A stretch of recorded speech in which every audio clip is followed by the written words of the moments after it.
बंदी छोड़ सतगुरु रामपाल जी परमेश्वर जी की जय हो। परम पिता परमात्मा सारी सृष्टि के रचनहार कुल मालिक असंख्य ब्रह्मांडों के स्वामी जगत गुरु तीनों लोकों में प्रवेश करके सबका धारण पोषण करने वाले राजाधिराज आत्माधार नाथों के नाथ देवों के देव महादेव सर्वेश्वर महेश्वर मृत्युंजय अजरो अमर आदि अनादि सनातनी प्रभु जगत पिता जगदीश्वर श्री श्री एक हजार आठ की उपाधि के वास्तविक अधिकारी अकाल मूर्त शब्द स्वरूपी राम वासुदेव सर्वगतम ब्रह्म परम पूज्य प्रथम पूज्य परम संत परम पुरुष परम धनी परम दयालु सत्य कबीर हक्का कबीर अल्लाहु अकबर बाखबर अल्लाह ताला जगत के तारणहार जगत के मुक्तिदाता जगत के जगन्नाथ हारे के सहारे हिंदुओं के राम मुसलमानों के अल्लाह सिखों के वाहिगुरु ईसाइयों के मसीह दया के सागर दयानिधि करुणा के सागर करुणानिधि स्वयंभू परिभू संकट मोचन कष्ट हरण मंगल करण दुख भंजन अविगत कबीर निर्विकार निर्विषम परमात्मा अलय अलेख सतगुरु आदि अनादि सतगुरु असली मर्यादा पुरुषोत्तम असली राम असली कृष्ण असली घनश्याम असली मुरारी राजाओं के राजा महाराजाओं के महाराजा शहंशाहों के शहंशाह सम्राटों के सम्राट भगवानों के भगवान अल्लाहों के अल्लाह प्रभुओं के प्रभु मसीहाओं के मसीह सच्चे वाहिगुरु बाबाओं के बाबा पीरों के पीर सेठों के सेठ जगत सेठ सावड़सा सेठ सर्वगुण संपन्न अनंत कोटि कलाओं के स्वामी अनंत कोटि ब्रह्मांडों के नायक योगियों में महायोगी ध्यानियों में महाध्यानी सिद्धों में परम सिद्ध ज्ञानियों में तत्व ज्ञानी ब्रह्म ज्ञानी महाज्ञानी परम ज्ञानी सर्वश्रेष्ठ ज्ञानी विज्ञानी युवा कबीर समरथ कबीर असमवात अमित ओजा सच्चे रहनुमा करीम अल्लाह सुभान अल्लाह दुनिया के अंतिम पैगंबर 8 सितंबर 1951 से गांव धनाना जिला सोनीपत हरियाणा भारतवर्ष की पावन भूमि पे प्रकट रियल कल की भगवान श्री नारायण साकार हरि श्री बाबा साहेब नूर अनंत परमात्मा सच्चे दरवेश सच्चे बाखबर संत श्रोमणी सतगुरु रामपाल जी परमेश्वर जी के चरण कमल में साध संगति से जुड़े हुए देश विदेश से आप और हम सभी सत्सेवक भाई बहनों का अनंत कोटि दंडवत प्रणाम।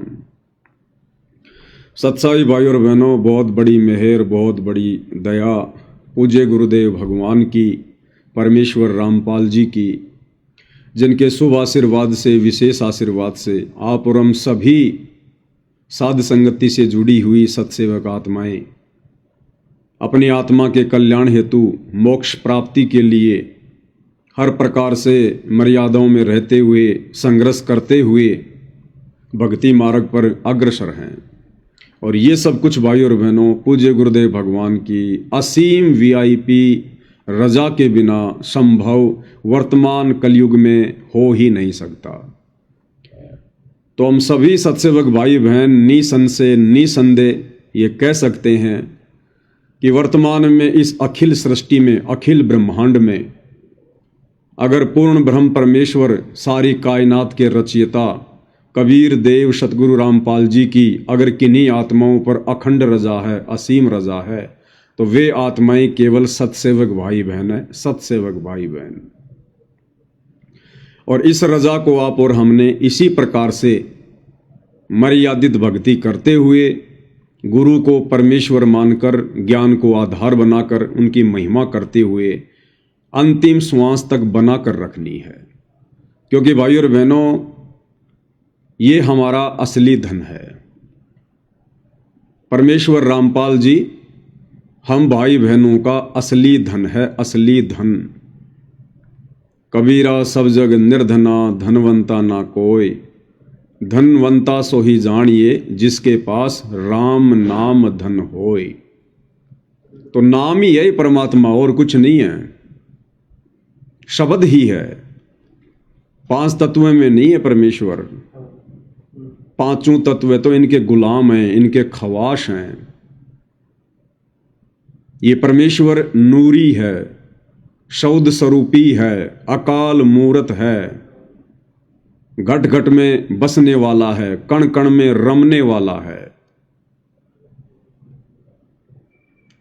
हम नीचों को इस काल के लोक से निकालने के लिए जब जब ये परमेश्वर कबीर देव, परमेश्वर रामपाल जी धरती पर प्रकट होते हैं तो इन्होंने एक चोला धारण करना पड़ता है। अपने तेज पुंज वाले शरीर से एक अन्य रूप धारण करना पड़ता है। और हम दो कोडी के प्राणी, काल की जेल में बंद प्राणी, हमारी बुद्धि हर तरफ से बंद होती है, चौपट होती है, काल ने खोखला कर रखा होता है। हमें ना भगवान की परिभाषा का पता होता है, ना भक्ति की परिभाषा का पता होता है। और हम अपनी अज्ञान सोच से उस तेज पुंज वाले नूरी शरीर में प्रकट परमेश्वर को अपने जैसा एक मानुष मान लेते हैं, एक व्यक्ति मान लेते हैं। और जब तक हमारे अंतःकरण में ये बात समाई रहेगी कि मेरे गुरुदेव मेरे जैसे एक जीव हैं, जैसे मैंने जन्म लिया ऐसे ही मेरे गुरुदेव ने भी जन्म लिया है, उनके माता पिता हैं, उनका भी शरीर 5 तत्व का है, जब तक हमारी ऐसी घटिया सोच बनी रहेगी उस समय तक भाई और बहनों, सतगुरु की शरण में आने के उपरांत भी हम भाई बहन भक्ति के निकट भी नहीं होते हैं, निकट भी। इसलिए हमने ज्ञान को आधार बनाकर इन सभी पॉइंटों पर गहनता से विचार करना चाहिए। और हमने अतिशीघ्र अपने गुरुदेव को परमेश्वर के रूप में पहचान कर उनकी यथार्थ शास्त्र अनुकूल भक्ति विधि शुरू कर देनी चाहिए।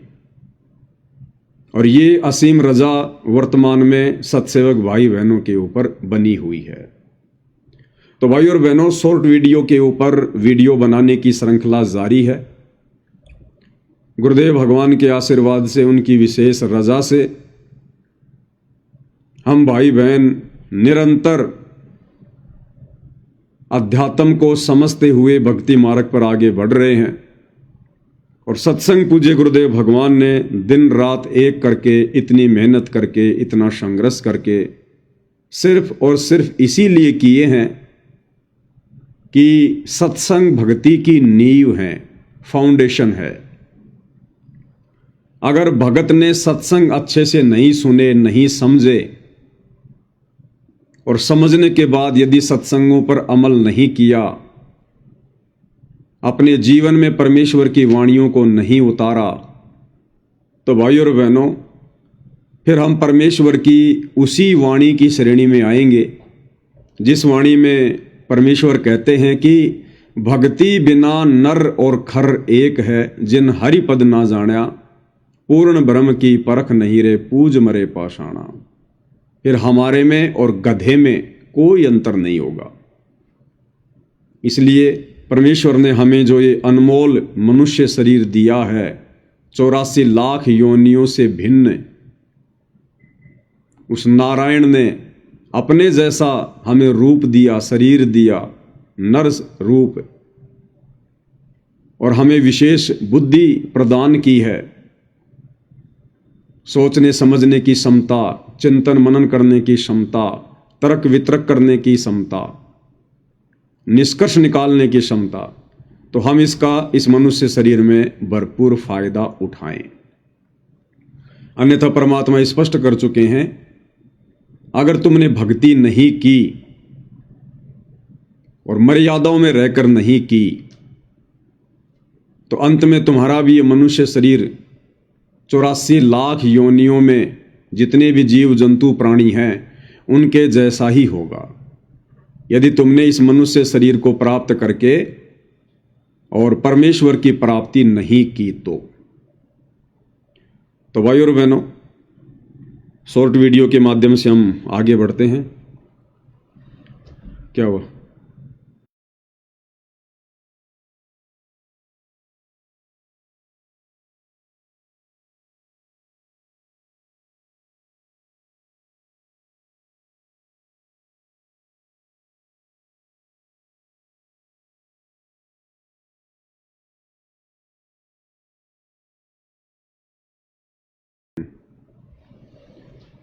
तो भाइयों और बहनों, शॉर्ट वीडियो के माध्यम से अब हम पूज्य गुरुदेव भगवान के इस अध्यात्म को समझने का प्रयास करेंगे। वो तमाम जानकारियां प्राप्त करेंगे जिन जानकारियों के अभाव में हम लोग मर्यादा तुड़वा बैठते हैं, जिन जानकारियों के अभाव में हमारे ऊपर काल का दाव लग जाता है, जिन जानकारियों के अभाव में हर बार इस परमेश्वर की प्राप्ति होने के उपरांत भी हम ये मौका चूक जाते हैं मोक्ष वाला। तो गुरुदेव भगवान चाहते हैं कि हम आत्माएं ज्ञान को आधार बनाकर इतनी दृढ़ हो जाएं कि हम खुद तो काल के जाल से बचकर अपनी भक्ति सफल करें, अपने संपर्क में आने वाले अन्य भगत भाई बहनों को भी हम गुरुदेव के ज्ञान आधार से दृढ़ता प्रदान करें, उनके विश्वास को दृढ़ता दें। तो जो सबसे पहला वीडियो है, इस वीडियो में पूज्य गुरुदेव भगवान अपनी तमाम संगत को, अपनी प्यारी आत्माओं को दिशा निर्देश दे रहे हैं कि सतगुरु से उपदेश प्राप्त करने के बाद एक भगत की रहनी करनी कैसी होनी चाहिए, भगत का जीवन कैसा होना चाहिए, उसका उठना बैठना बोलना चलना पहनना खाना पीना कैसा होना चाहिए। और गुरुदेव भगवान ने सत्संग में कहा है कि बच्चों, जो सत्संग किए जा रहे हैं इन सत्संगों में प्रथम कक्षा से लेकर पीएचडी तक का ज्ञान है। और जैसे जैसे जिस आत्मा की बुद्धि सत्संग सुनकर विकसित होती चली जाएगी, वो आत्मा उतना ही अनमोल खजाना इन सत्संगों में से निकालती चली जाएगी। तो परमेश्वर इस सत्संग में जो दिशा निर्देश दे रहे हैं वो दोनों ही प्रकार की आत्माओं के लिए दे रहे हैं। एक वो आत्मा जो अभी नई नई भक्ति मार्ग से जुड़ी है, 2, 4, 5, 6 महीने हुए हैं, और दूसरी वो आत्मा जिसको काफी लंबा समय हो गया सतगुरु के भक्ति मार्ग पर। तो परमेश्वर विशेष तौर पर माता बहनों के लिए आदेश दे रहे हैं हार श्रृंगार के विषय में। और गुरुदेव भगवान कह रहे हैं कि नाम दीक्षा लेने के बाद में माथे पर टिक्की लगाना, मांग में सिंदूर भरना, परमेश्वर ने बताया अब इन आडंबरों की कोई आवश्यकता नहीं रह जाती, क्योंकि आज से पहले हमें ज्ञान नहीं था, हमें यथार्थ भक्ति प्राप्त नहीं थी, और हम सामाजिक परंपराओं में फंसे हुए थे।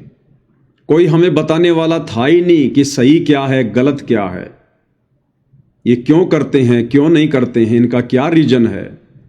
और हम लोग एक परंपरा के तहत इस वजन को गधे की तरह ढोते चले आ रहे थे। अब परमेश्वर ने अपना यथार्थ तत्व ज्ञान देकर हमारे वजन को हल्का किया है। तो गुरुदेव भगवान माता बहनों को आदेश दे रहे हैं कि उपदेश प्राप्त करने के बाद में ये टिक्की लगाना, सिंदूर भरना, इन चीजों की कोई आवश्यकता नहीं है। सिंदूर भरने से सामाजिक परंपरा के अनुसार जो पाखंड हमारे नकली धर्म गुरुओं ने समाज में फैला रखा है कि मांग में सिंदूर भरने से औरत का सुहाग अमर होता है, लेकिन परमेश्वर ने इस बात का खंडन किया कि सुहाग तो अमर उस समय रहेगा जब आप यथार्थ शास्त्र अनुकूल भक्ति करोगे, उसके बाद औरत से पहले उसके पति की मृत्यु नहीं होगी। ये परमेश्वर ने विधान बताया। सतयुग में ऐसा ही होता था, क्योंकि सतयुग में सभी यथार्थ भक्ति करते थे, वेदों के अनुसार भक्ति करते थे, एक ओम नाम की साधना करते थे और वेदों के अनुसार धर्म कर्म किया करते थे। तो वेदों के अनुसार भक्ति करने के चलते सतयुग में औरत कभी भी विधवा नहीं होती थी, यानी कि स्त्री से पहले कभी भी उसके पति की मृत्यु नहीं हुआ करती थी। और उस समय ना वो स्त्रियां अपनी मांग में सिंदूर भरा करती थी, ना कोई टिक्की लगाया करती थी। और जैसे जैसे भक्ति का स्तर नीचे गिरता गया, आज आम समाज में 90% माता बहनें अपनी मांग में सिंदूर भी भरती हैं, माथे पर टिक्की भी लगाती हैं, करवा चौथ का व्रत भी करती हैं कि मेरे पति की लंबी आयु हो। लेकिन उसके बावजूद भी वही होता है जो उनके भाग्य में लिखा होता है। अगर उसके पति की अकाल मृत्यु लिखी है तो उसके माथे पर टिक्की लगाने से, मांग में सिंदूर भरने से या करवा चौथ के व्रत को करने से उसके पति की रक्षा नहीं हो सकती। ये केवल एक झूठी परंपरा है, एक गलत धारणा है। तो सतयुग में जो वेदों के अनुसार साधना करते थे, तो उस समय ऐसी कोई भी आपत्ति उस परिवार पे नहीं आती थी। तो गुरुदेव भगवान कह रहे हैं कि आप चाहो तो टिक्की या सिंदूर में से कोई एक चीज लगा सकती हो, क्योंकि यह केवल इस बात की निशानी है कि आप शादीशुदा हो, बस। और फिर आगे चलकर गुरुदेव ने कहा इसी सत्संग में कि जब आपको ज्ञान हो जाएगा, जब आप अपने गुरुदेव के सत्संग सुनोगी और ज्ञान से परिचित होती चली जाओगी, उसके बाद में एक वस्तु की भी आवश्यकता नहीं पड़ेगी, ना माथे पर टिक्की लगाने की और ना मांग में सिंदूर भरने की, क्योंकि हमें पता चल जाएगा कि परमेश्वर की भक्ति करेंगे तो हमारे घर में, परिवार में कभी कोई आपत्ति नहीं आएगी, कोई संकट नहीं आएगा। हमारे परिवार में कभी किसी की अकाल मृत्यु नहीं होगी। तो क्या आवश्यकता फिर हमने ये आडंबर करने की, पाखंड करने की। तो भाइयों और बहनों, यदि हमने भक्ति सफल करनी है तो हमने पूज्य गुरुदेव भगवान के नक्शे कदम पर चलना पड़ेगा। उनकी प्रत्येक सत्संग रूपी आज्ञा का हमने दृढ़ता के साथ में पालन करना पड़ेगा। तो क्या कह रहे हैं पूज्य गुरुदेव भगवान, एक बार उन्हीं के मुख कमल से हम सुन लेते हैं। पतिव्रता और सुहेलड़ी सेवन अधिक अपार, पतिव्रता भाव नहीं ये चूम चटक श्रृंगारे।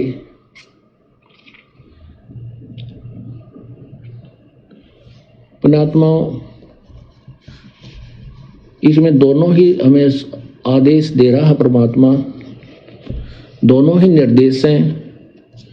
अपने साधारण जीवन में और इस भक्ति जीवन में हमने कैसे जीना है। पतिव्रता और स्वेलड़ी सेवन अधिक अपार, वो अधिक से अधिक जो पुण्यात्मा है, पतिव्रता यानी एक इष्ट पर आश्रित पुण्यात्माएं हैं, वो अधिक से अधिक सेवन यानी पूजा करती हैं।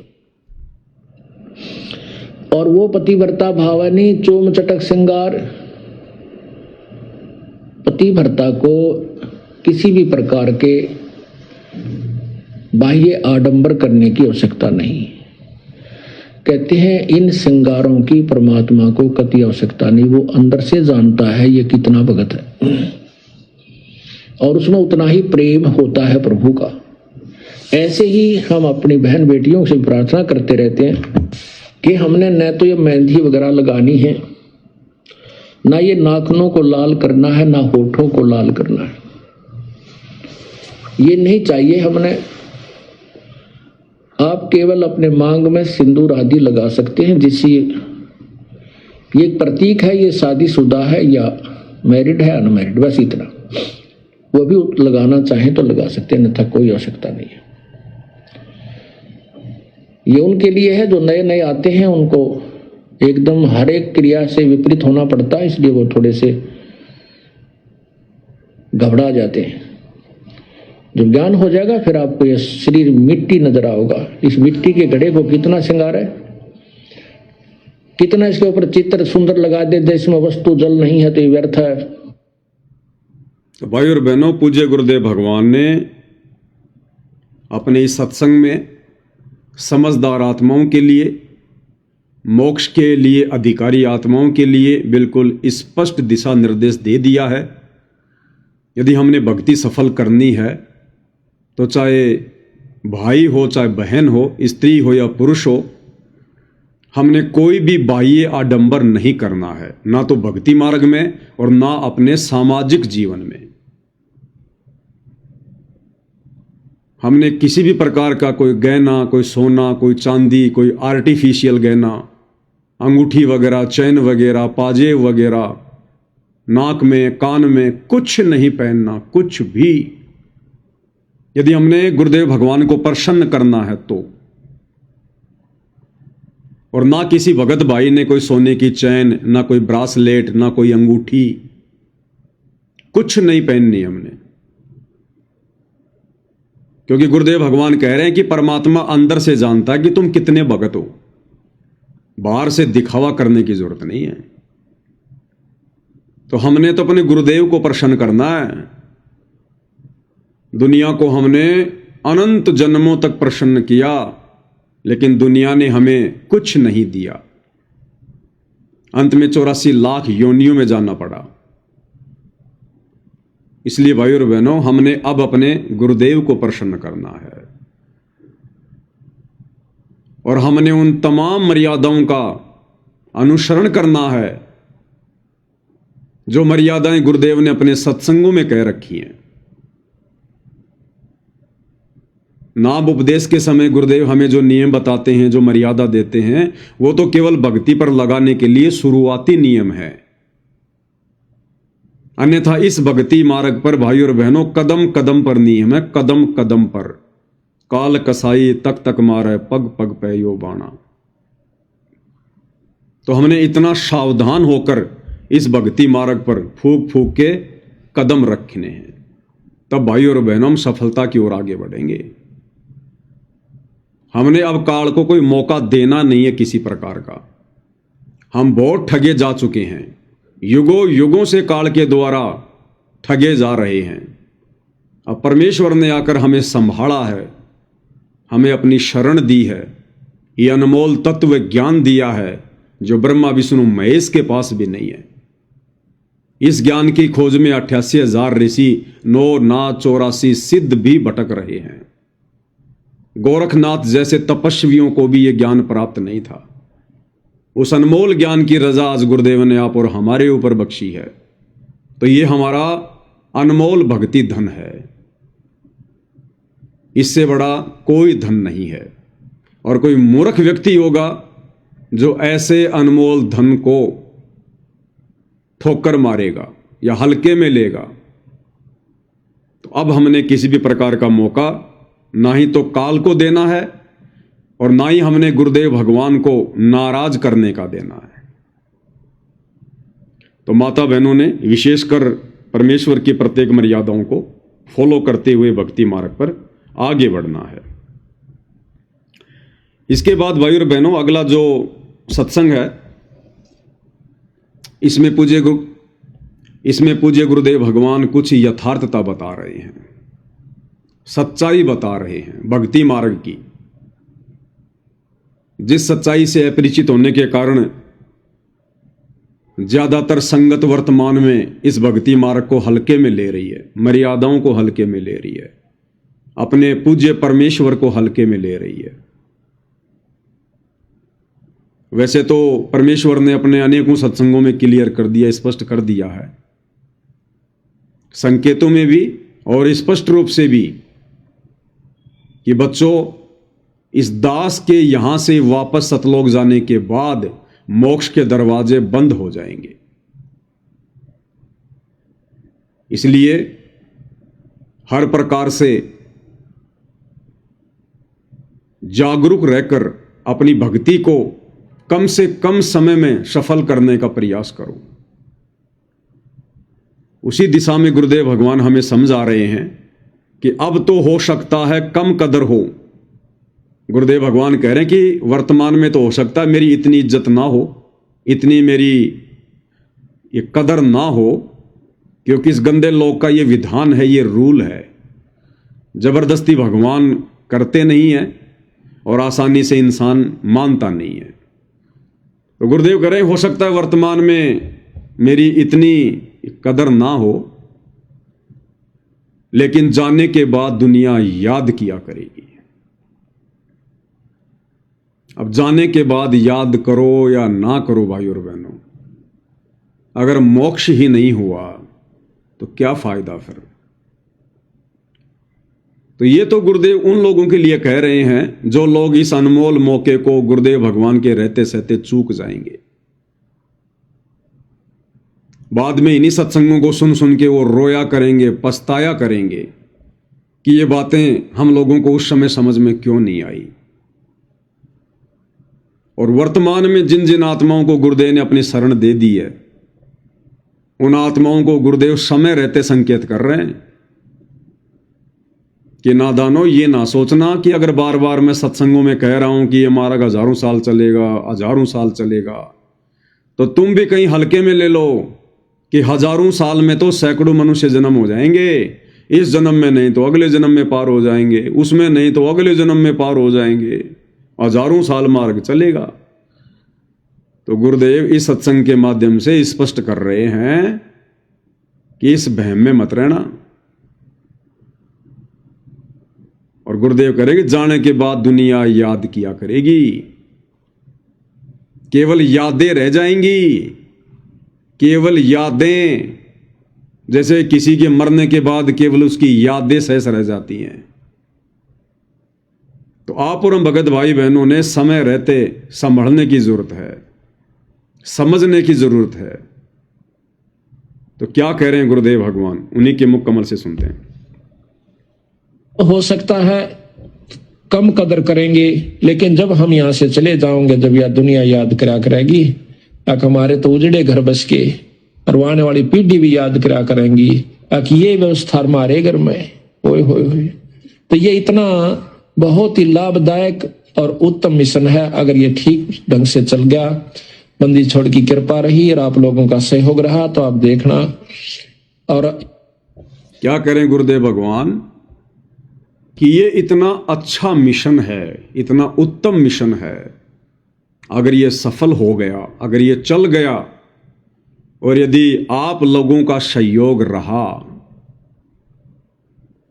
यानी गुरुदेव भगवान कह रहे हैं कि बच्चों मैं तो संघर्ष कर ही रहा हूं इस काललोक के हिसाब से, लेकिन तुम लोगों ने भी मेरा पूरा सहयोग देना पड़ेगा, तुम लोगों ने भी संघर्ष करना पड़ेगा। मैं जैसा जैसा तुम्हें बताता जाऊं, जो जो मर्यादा तुम्हें बताऊं, तुमने तो उस मर्यादा में रहकर भक्ति करनी है, साथ में अन्य भाइयों को भी समझाना है, बताना है, दूसरों को भी मर्यादा का पाठ पढ़ाना है, भक्ति का पाठ पढ़ाना है, संघर्ष करना है, सहयोग करना है। लेकिन वर्तमान में भाई और बहनों काल प्रेरणा से क्या हो रहा है, सहयोग तो छोड़िएगा, उल्टा परमेश्वर के मिशन को उन्हीं लोगों के द्वारा, जिन लोगों से गुरुदेव ने एक उम्मीद रखी थी, जो शुरुआती समय में भक्ति पारक पर जुड़े थे, गुरुदेव के आसपास रहा करते थे, आज जिन्हें हम बड़े बड़े भगत कहते हैं, गुरुदेव के बेटा बेटी भाई बंधु रिश्तेदारों के नाम से जानते हैं, कोऑर्डिनेटरों के नाम से जानते हैं, उन लोगों से गुरुदेव ने एक उम्मीद बांधी थी कि ये मेरे बच्चे यदि इस मिशन को अच्छे से समझ गए, इस मार्ग को समझ गए, तो ये मेरा सहयोग देंगे इस मिशन को सफल बनाने में।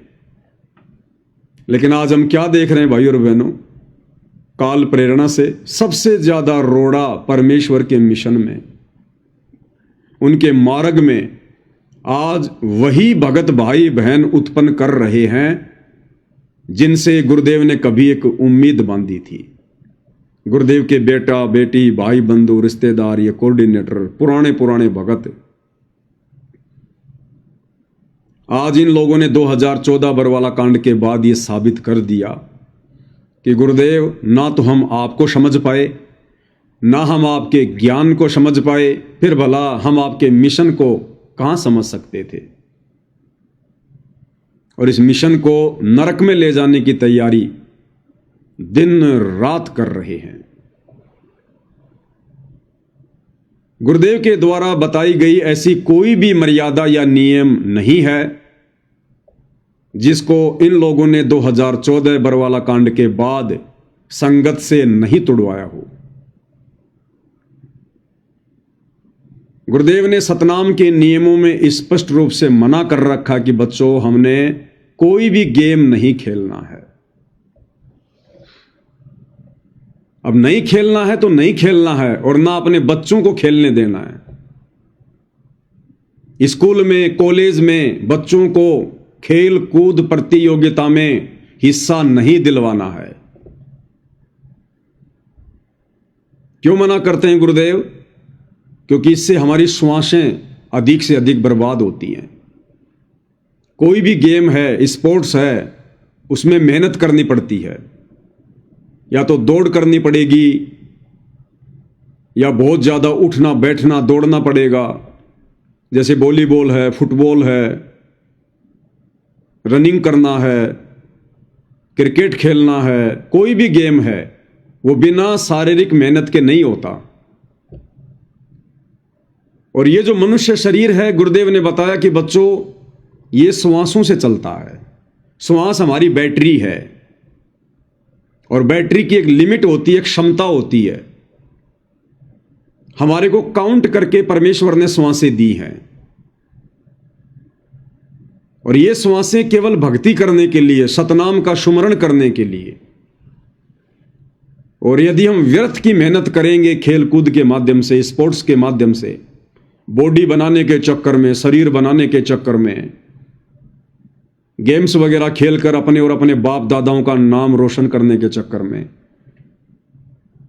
या चंद पैसों के लालच में कि मैं जीत जाऊंगा राज्य स्तर पर, नेशनल स्तर पर, तो मेरे को ढेर सारा इनाम मिलेगा, पैसा मिलेगा, इज्जत मिलेगी, तो इस चक्कर में ना जाने हम अपनी कितनी श्वासें व्यर्थ में गवा देंगे। और फिर गुरुदेव भगवान इससे नाराज होते हैं कि नादान, जब तुझे इन श्वासों की कीमत का पता है, फिर तूने ये अनमोल धन, अनमोल रतन तूने क्यों व्यर्थ में बर्बाद किया? चंद सांसारिक झूठी संपत्ति के लिए? अगर तू राज्य स्तर पर जीत गया, नेशनल स्तर पर जीत गया, चलो तू ओलंपिक में मेडल ले आया सोने का, तुझे क्या मिलेगा? ज्यादा से ज्यादा 10 दिन देश में तेरी वाहवाही होगी, ज्यादा से ज्यादा 10 दिन। 1 महीने बाद तो कोई तेरा नाम भी नहीं जानेगा। सरकार तुझे 10-20 लाख रुपए दे देगी, 1 करोड़ रुपए दे देगी, 1-2 तुझे गाड़ियां दे देगी, एक तुझे कोई मकान दे देगी, इससे ज्यादा तो कुछ नहीं मिलना। और नादान, तूने अपना धन कितना बर्बाद कर दिया? इस झूठे सांसारिक धन के चक्कर में तूने अपना ओरिजिनल धन कितना बर्बाद कर दिया? श्वासें, एक एक श्वास की गुरुदेव कीमत समझाते हैं कि कहता हूं कहीं जात हूं, कहूं बजाकर डोल, और श्वास जो खाली जात है, ये 3 लोक का मोल। ये पृथ्वी लोक, अब ये पृथ्वी कितनी बड़ी है? अरे तेरे को तो सरकार ने केवल एक अच्छे से शहर में 1 करोड़ का कोई बंगला दे दिया होगा, 100 गज का, 200 गज का, 500 गज का एक छोटा सा बंगला दे दिया, 1 करोड़ का, 2 करोड़ का। और तेरी एक श्वास की कीमत कितनी है? ये पूरी पृथ्वी, पूरी पृथ्वी, ये पृथ्वी लोक, फिर इसके नीचे पाताल लोक, ऊपर स्वर्ग लोक, और अकेले स्वर्ग लोक में 5 करोड़ पृथ्वियां हैं, इससे भी बड़ी बड़ी। तो गुरुदेव भगवान कह रहे हैं कि नादान आत्मा, तेरी एक श्वास की कीमत के बराबर भी नहीं है ये तीनों लोक। कहता हूं कहीं जात हूं, कहूं बजाकर ढोल, और श्वास जो खाली जात है 3 लोक के मोल। और नादान, तूने 1 करोड़ 2 करोड़ रुपए के चक्कर में, एक 200 गज के प्लाट के चक्कर में दुनिया से झूठी तालियां बजवाने के चक्कर में, वाहवाही के चक्कर में, और तूने अपनी लाखों श्वासें बर्बाद कर दी, लाखों श्वासें स्पोर्ट्स के चक्कर में, गेम के चक्कर में। इसलिए परमेश्वर मना करते हैं कि अभी तुम्हें कीमत का पता नहीं है, तुम तो झूठे सुख को सुख मान रहे हो। झूठे सुख को सुख कहें ये मान रहा मनमोद, और शकल चबीना काल का, कुछ मुख में कुछ गोद। तो सत्संग करने का गुरुदेव का मकसद यही है कि हम समझें कीमत को, हमारा असली धन क्या है, सबसे कीमती धन क्या है। इसलिए गुरुदेव भगवान हमें कहते हैं कि बच्चों तुमने कोई गेम नहीं खेलना, सहयोग भी नहीं करना, क्योंकि जिस कार्य को ना करने के लिए गुरुदेव भगवान ने हमें प्रतिबंध कर दिया, मना कर दिया, तो उस कार्य में हम किसी का सहयोग भी नहीं कर सकते, क्योंकि वो गलत है। यदि हम करेंगे तो भी हम उतने दोषी हैं, और यदि दूसरा कोई कर रहा है और यदि हम सहयोग दे रहे हैं तो भी हम उतने ही दोषी हैं। हुक्का पीने वाला भी उतना दोषी है, और किसी को हुक्का भरकर देने वाला भी उतना ही दोषी है।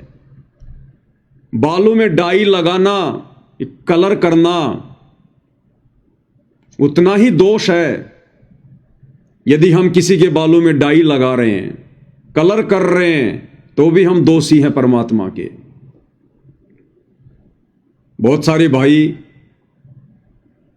जो बार्बर का काम करते हैं, नाई का काम करते हैं, दाढ़ी कटिंग बनाने का काम करते हैं, उनकी बहुत सारी शंकाएं आया करती थी कि भगत जी हम क्या करें। अब हम साथ संगति से भी जुड़ गए, और गुरुदेव के आदेश हैं कि बच्चों अब हमने डाई वगैरह नहीं करनी, बालों में ये कलर वगैरह नहीं लगाना। तो गुरु जी कहते हैं भाई गलत काम करना और उसमें सहयोग देना दोनों ही मां बाप के भागी हैं। तो दास ने भी सभी भगत भाई बहनों को फिर यही समझाया कि भैया गुरु वचन में चलना है। गुरु वचन में 2 टाइम की रोटी परमात्मा देगा, भक्ति से देगा, मर्यादाओं से देगा।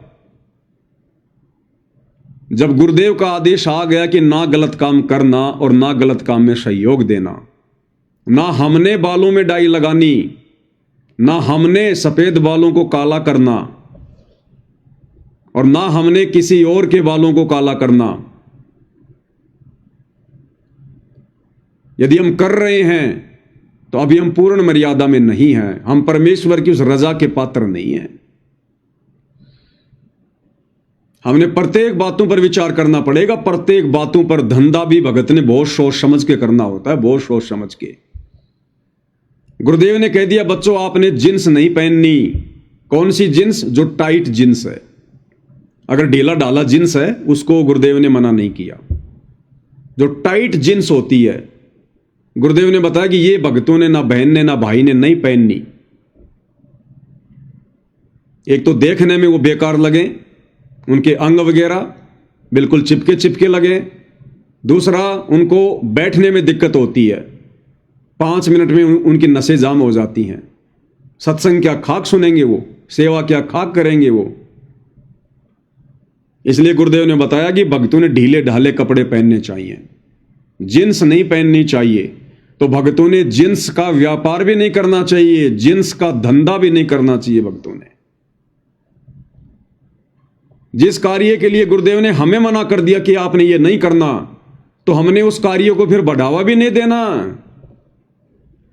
गुरुदेव ने मना कर दिया कि हमने नशा नहीं करना, बीड़ी नहीं पीनी, तो हमने अपनी दुकान पर बीड़ी नहीं रखनी, सिगरेट नहीं रखनी, जर्दा तमाकू की पुड़िया नहीं रखनी।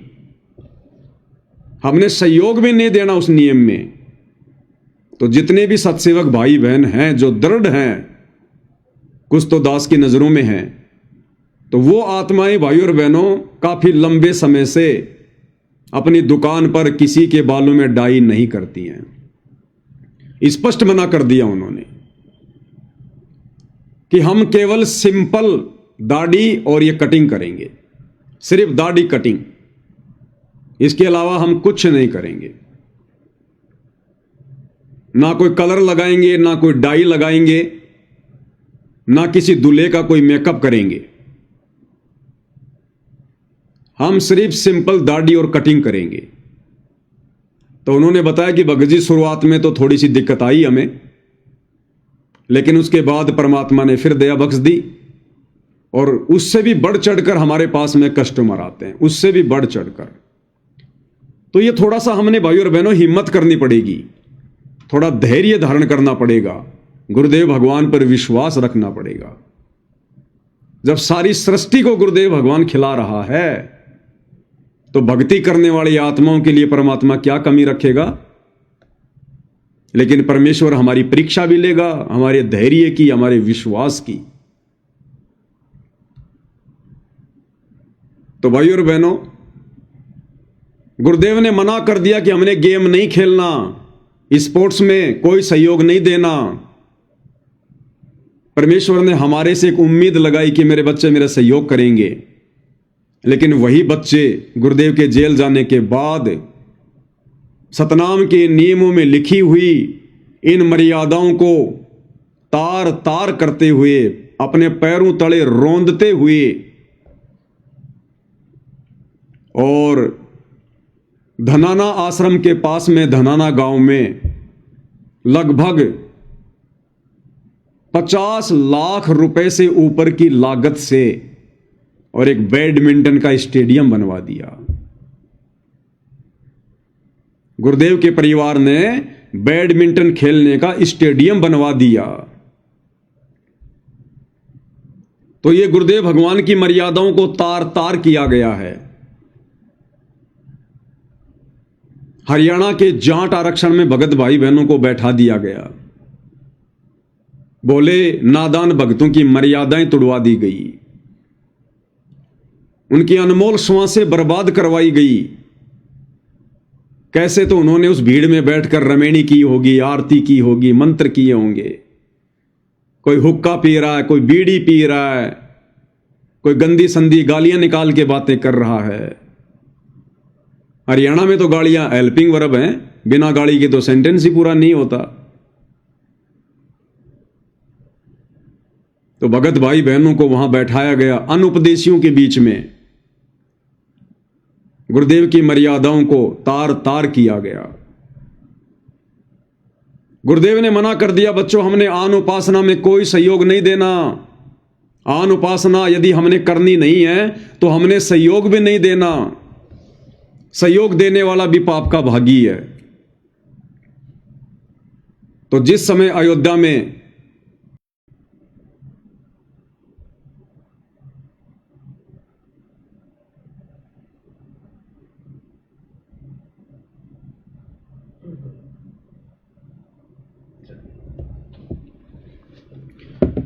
बीच बीच में थोड़ा नेट वगैरह की दिक्कत आ जाती है भाई और बहनों। तो जिस समय अयोध्या में राम मंदिर का कार्य पूरा हो चुका था, उसका उद्घाटन भी हो चुका था और देश भर से लोग राम मंदिर को देखने के लिए आ रहे थे, शास्त्र विरुद्ध साधना करने के लिए आ रहे थे। आप और हमें गुरुदेव भगवान के सत्संगों से भली बात समझ में आ रहा है कि मंदिर, मस्जिद, चर्च और गुरुद्वारों में जाकर शास्त्र विरुद्ध साधना करना परमेश्वर के ज्ञान और विधान के विपरीत है, खिलाफ है। और गुरुदेव ने अपने सत्संग में यहां तक बताया कि बच्चों, यदि इस पृथ्वी पर कबीर परमात्मा का सबसे बड़ा कोई अपराधी है तो वो व्यक्ति है जो शास्त्र विरुद्ध साधना करता है, आन उपासना करता है। वो सबसे बड़ा अपराधी है परमात्मा का, जो करता या करवाता है। तो राम मंदिर में जाना, रामलला के दर्शन करना, वहां पर दान धर्म करना, मन्नतें मांगना, यह शास्त्र विरुद्ध साधना है, आन उपासना है।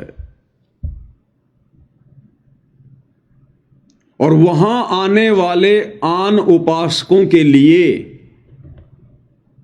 सतलोक आश्रम मैनेजमेंट हरियाणा ने, गुरुदेव के दोनों लड़कों ने अयोध्या में जाकर भंडारा लगा दिया। 1 महीने का अखंड भंडारा लगा दिया अयोध्या में। किस लिए? कि शास्त्र विरुद्ध आन उपासना करने के लिए देश विदेश से लोग आ रहे हैं, पाखंड पूजा को बढ़ावा देने के लिए आ रहे हैं, काल के जाल में फंसने के लिए आ रहे हैं। और उस शास्त्र विरुद्ध साधना को और अधिक बढ़ावा देने के लिए, उस पाखंड पूजा को और अधिक बढ़ावा देने के लिए सतलोक आश्रम वालों ने अयोध्या में 1 महीने का भंडारा लगा दिया कि भाई हम तुम्हारे लिए तैयार खड़े हैं, तुम ये शास्त्र विरुद्ध साधना मत छोड़ना। अयोध्या में आकर रामचंद्र जी के दर्शन करना बड़े ही पुण्य का कार्य है, इससे भगवान प्रसन्न होता है। और देखो हम तुम्हारी सेवा में हाजिर हो गए। इस पाखंड पूजा को करने में, आन उपासना को करने में हम सतलोक आश्रम वाले तुम्हारा भरपूर सहयोग करेंगे। तुम्हें खाने पीने की कोई दिक्कत नहीं आने देंगे। तुम इसी प्रकार से आन उपासना करते रहो और हम तुम्हारा इस आन उपासना में सहयोग करते रहेंगे। अन्यथा वहां जाकर भंडारा क्यों लगाया भाई? किस लिए भंडारा लगाया? वहां पर क्या जरूरत थी उस भंडारे की? सीधा सीधा सतलोक आश्रम मैनेजमेंट हरियाणा वालों ने परमेश्वर के भक्ति विधान को रोंदते हुए और परमेश्वर के सीने पर कुठाराघात किया है।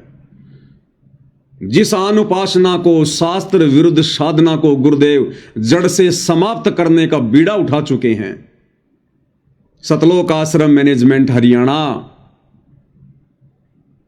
उसके विरुद्ध होकर, परमेश्वर के मिशन के विरुद्ध होकर और काल का सहयोग कर रहे हैं, आन उपासना में सहयोग कर रहे हैं। अन्यथा कोई भी बुद्धिमान भगत ये विचार कर सकता है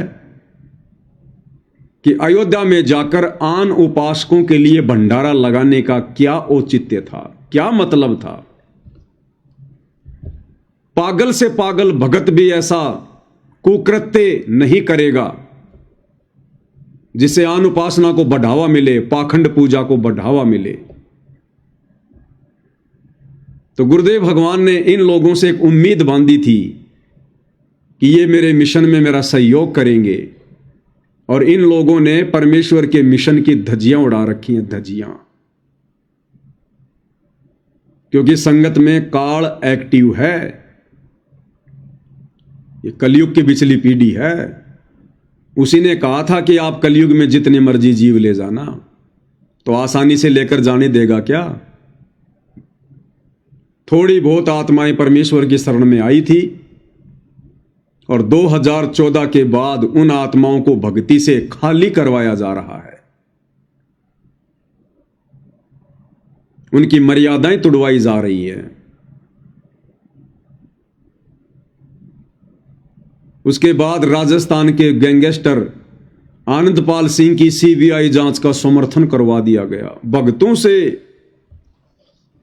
एक गुंडे की सीबीआई जांच का समर्थन और संत रामपाल जी के भक्तों से करवा दिया गया। 5 लाख रुपया चंदे के रूप में राजपूत करणी सेना को संत रामपाल जी के भक्तों का दान का पैसा दिया गया। सारे कुकर्म ये काल करवा रहा है। काल वो संगत में एक्टिव है, पूरी तरह से हावी है, बुद्धि ऑन नहीं होने दे रहा। नींबू की तरह संगत को निचोड़ रहा है और अंत में रस निकाल के, यानी जो भक्ति परमेश्वर ने दी और जितनी हमने मर्यादा में रहकर की, उसको नींबू की तरह निचोड़कर बर्बाद करवा के और फिर छिलके को फेंक देगा। तो परमेश्वर के मिशन में सहयोग तो बहुत दूर की बात है भाई और बहनों। ये तो मैंने आपको 2-4 मोटे मोटे उदाहरण दिए हैं। सैकड़ों की संख्या में इन्होंने, सैकड़ों की संख्या में, जितनी गुरुदेव भगवान की मर्यादा नहीं उससे कहीं ज्यादा इन्होंने तुड़वा दी। रोहतक के पैरावर में परशुराम की जयंती। अब परशुराम जी कौन थे? विष्णु के अवतार थे। ब्राह्मण समाज के लोग परशुराम जी को भगवान मानकर और 29 मई 2025 को रोहतक के पैरावर में उनकी जयंती मनाने के लिए इकट्ठे हुए थे। पैरावर एक धाम है, जैसे छुडानी धाम है, ऐसे पैरावर धाम है, आन उपासना का केंद्र है। संगत को तो वहां पर शौपन में भी नहीं जाना चाहिए था, शौपन में भी। लेकिन काल संगत पर पूरी तरह से हावी है। काल ने ऐसी चाल चली, ऐसा पासा फेंका, उसमें कई हजारों की संख्या में संगत बुरी तरह से फंस गई। गुरुदेव के दोनों बेटों के हरियाणा के मुख्यमंत्री के साथ में संबंध, हरियाणा के जेल मंत्री के साथ में संबंध। अब आश्रम चलाने हैं तो भैया राजनेताओं की गोद में तो बैठना पड़ेगा। यदि आपने आश्रम चलाने हैं और परमेश्वर रामपाल जी का आशीर्वाद नहीं है तो भैया फिर राजनेताओं के आशीर्वाद की तो जरूरत पड़ेगी। भैया तो भगवान के आशीर्वाद की या राजनेताओं के आशीर्वाद की? तो भगवान का आशीर्वाद तो है नहीं इनके ऊपर, तो फिर आश्रम चलाने के लिए राजनेताओं के आशीर्वाद की तो जरूरत पड़ेगी। नहीं तो आप एक छोटी सी पान की थड़ी भी नहीं चला सकते। आश्रम तो बहुत बड़ी चीज है। तो इन्होंने राजनेताओं का आश्रय ले लिया। अब राजनेता तो भाई अपना स्वार्थ सिद्ध करेंगे, चाहे कोई भी हो। राजनीति तो नाम ही स्वार्थ सिद्धि का है।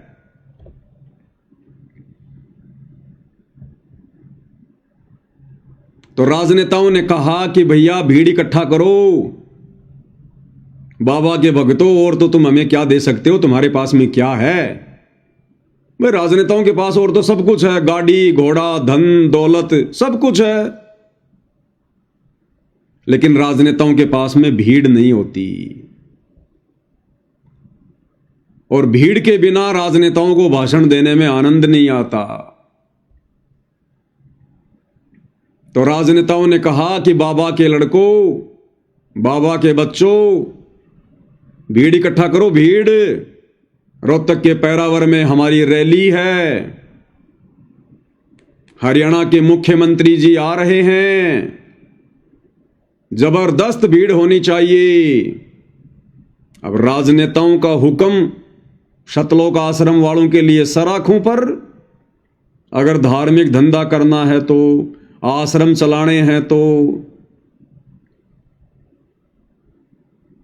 बेचारी भोली भाली नादान संगत को एक दिन पहले ही आश्रम में, धनाना आश्रम में यह कहकर इकट्ठा कर लिया गया कि शाम को 5 बजे से 7 बजे तक गुरुजी दर्शन देंगे और उसके बाद फिर सत्संग होगा और फिर संगत को वहीं रोक लिया गया आश्रम में। और उधर से हरियाणा सरकार ने 700 बसें रात्रि में शतलोक आश्रम धनाना में भेज दी। बेचारी नादान संगत को गुरुजी का आदेश बताकर, जिस गंदी राजनीति के हमारे गुरुदेव भगवान आसपास भी नहीं रहते, आसपास भी, और गुरुदेव का आदेश बताकर बेचारे नादान भक्तों को परशुराम की जयंती पर ले जाकर छोड़ दिया गया। उस समाधि पर ले जाकर छोड़ दिया, आन उपासना के केंद्र पर ले जाकर छोड़ दिया। काल ऐसे ही मर्यादा तुड़वाता है। काल ऐसे ही सूक्ष्म चाल चलता है। और गुरुदेव ने इनसे उम्मीद बांधी थी कि ये बच्चे आगे चलकर मेरा सहयोग करेंगे, मेरे मिशन को आगे बढ़ाएंगे। और आज इन्होंने मिशन की ऐसी की तैसी करके रख दी, ऐसी की तैसी। बाकी इनके कुकृत्य भाई और बहनों आपको भली भांति पता है। दास बार बार रिपीट करने की आवश्यकता नहीं समझता है।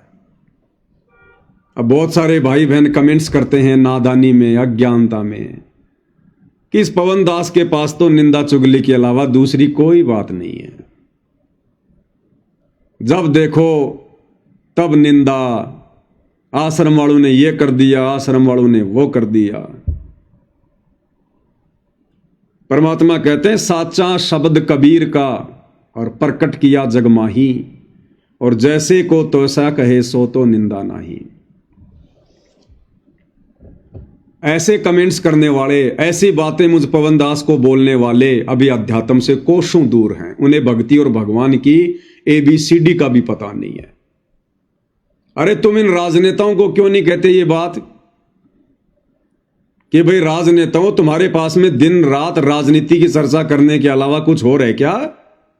तुम लोग अपनी पार्टी के अलावा दूसरी पार्टी की निंदा चुगली, उसने ये कर दिया, उसने वो कर दिया। बीजेपी वालों को जब देखो कांग्रेस वालों ने ये कर दिया, वो कर दिया, और कांग्रेस वालों को देखो बीजेपी वालों ने ये कर दिया, वो कर दिया। टीवी चैनलों पर रोजाना मुर्गे की तरह लड़ते रहते हैं। क्या आप लोगों ने कभी उन टीवी चैनल वालों को कहा या कभी उन राजनेताओं को कहा कि तुम्हारे पास में 24 घंटे राजनीति के अलावा, एक दूसरे की निंदा चुगली के अलावा कुछ और भी है क्या? लेकिन तुम नहीं कहोगे क्योंकि तुम्हें आनंद आता है। वर्तमान परिस्थितियां ऐसी ही हैं। ये युग परिवर्तन का दौर है,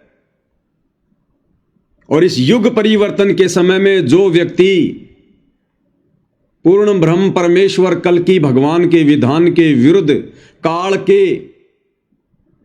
काल की गोद में बैठकर यदि उसके कार्य को सिद्ध करेगा, तो भाई उसी के विषय में बोला जाएगा, उसी के बारे में चर्चा होगी।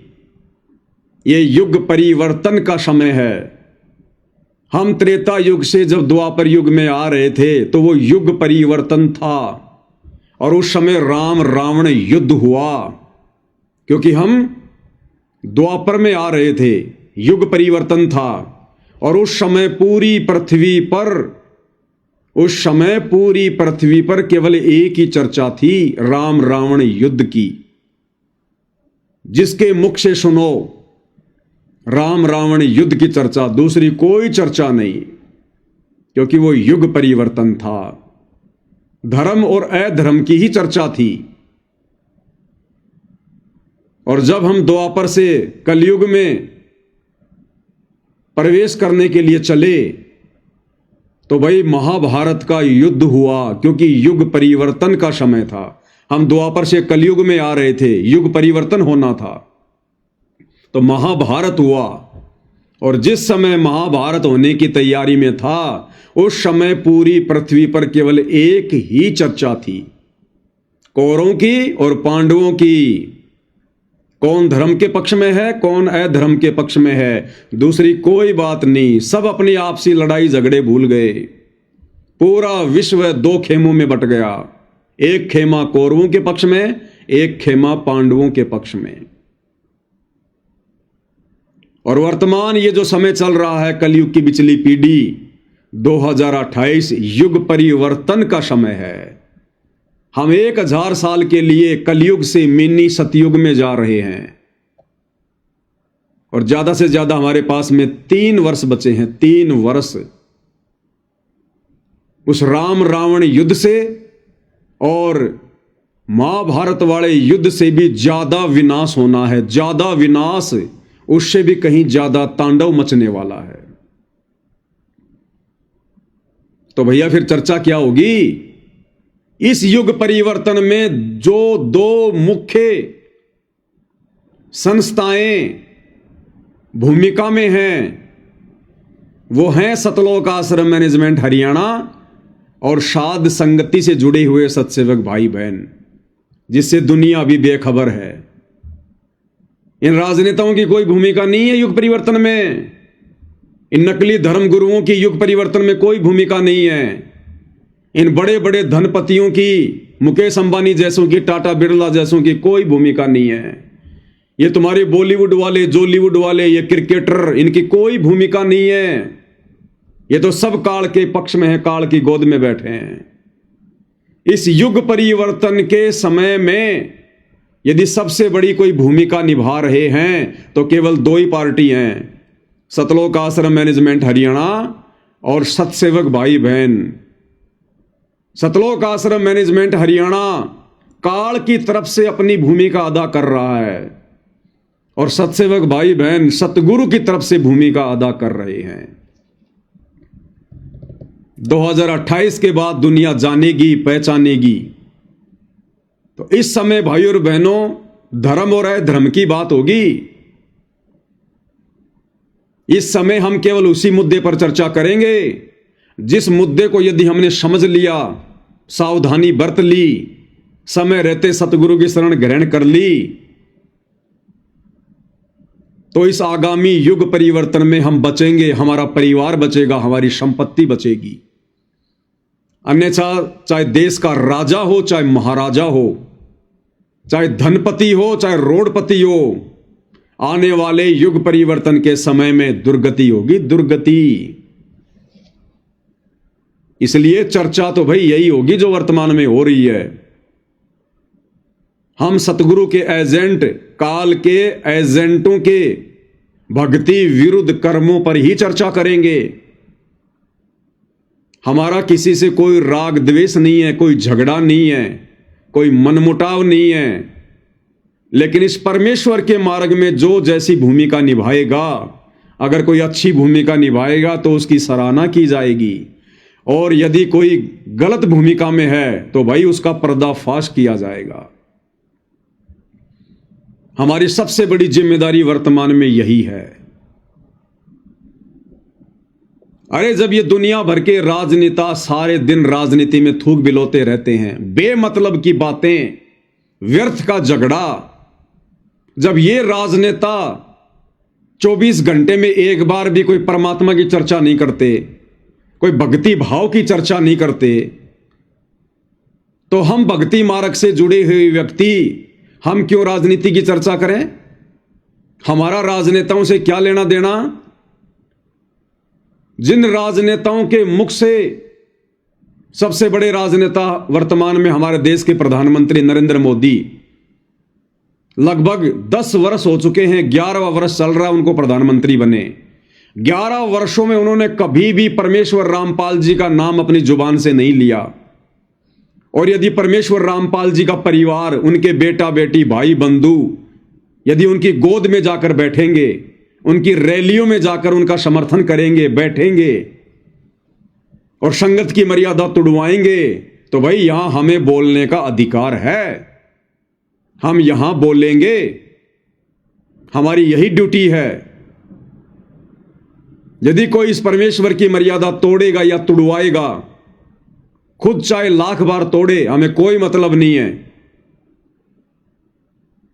लेकिन ऐसे कर्म, ऐसी मर्यादा जिसे परमेश्वर रामपाल जी के भक्ति मार्ग पर, उनकी संगत पर यदि गलत असर पड़ेगा, तो फिर हम सतसेवक भाई बहनों की ये जिम्मेदारी बन जाती है उसका पर्दाफाश करने की, उसके विषय में बताने की, समझाने की, क्योंकि हमारी यही ड्यूटी है।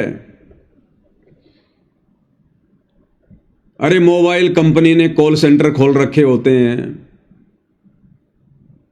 और 10, 15, 20 हजार की नौकरी के लिए लड़के और लड़कियां सारा दिन मोबाइल ले लेके, हाँ जी सर, हाँ जी सर, सर नमस्कार, मैं फलाना कंपनी से बोल रही हूं सर, सर हमारे पास में ये स्कीम आई है सर, सर इससे आपको ये फायदा हो जाएगा, सर आप बताइए हम आपकी क्या मदद कर सकते हैं, सर आपको मेरे से बात करना अच्छा लगा हो तो सर प्लीज आप लाइक कीजिए, ये कीजिए, वो कीजिए। सारा दिन 15,000 रुपए के लिए थूक बिलोते रहते हैं, अपनी अनमोल श्वासें बर्बाद करते रहते हैं, अपना अनमोल समय बर्बाद कर रहे हैं।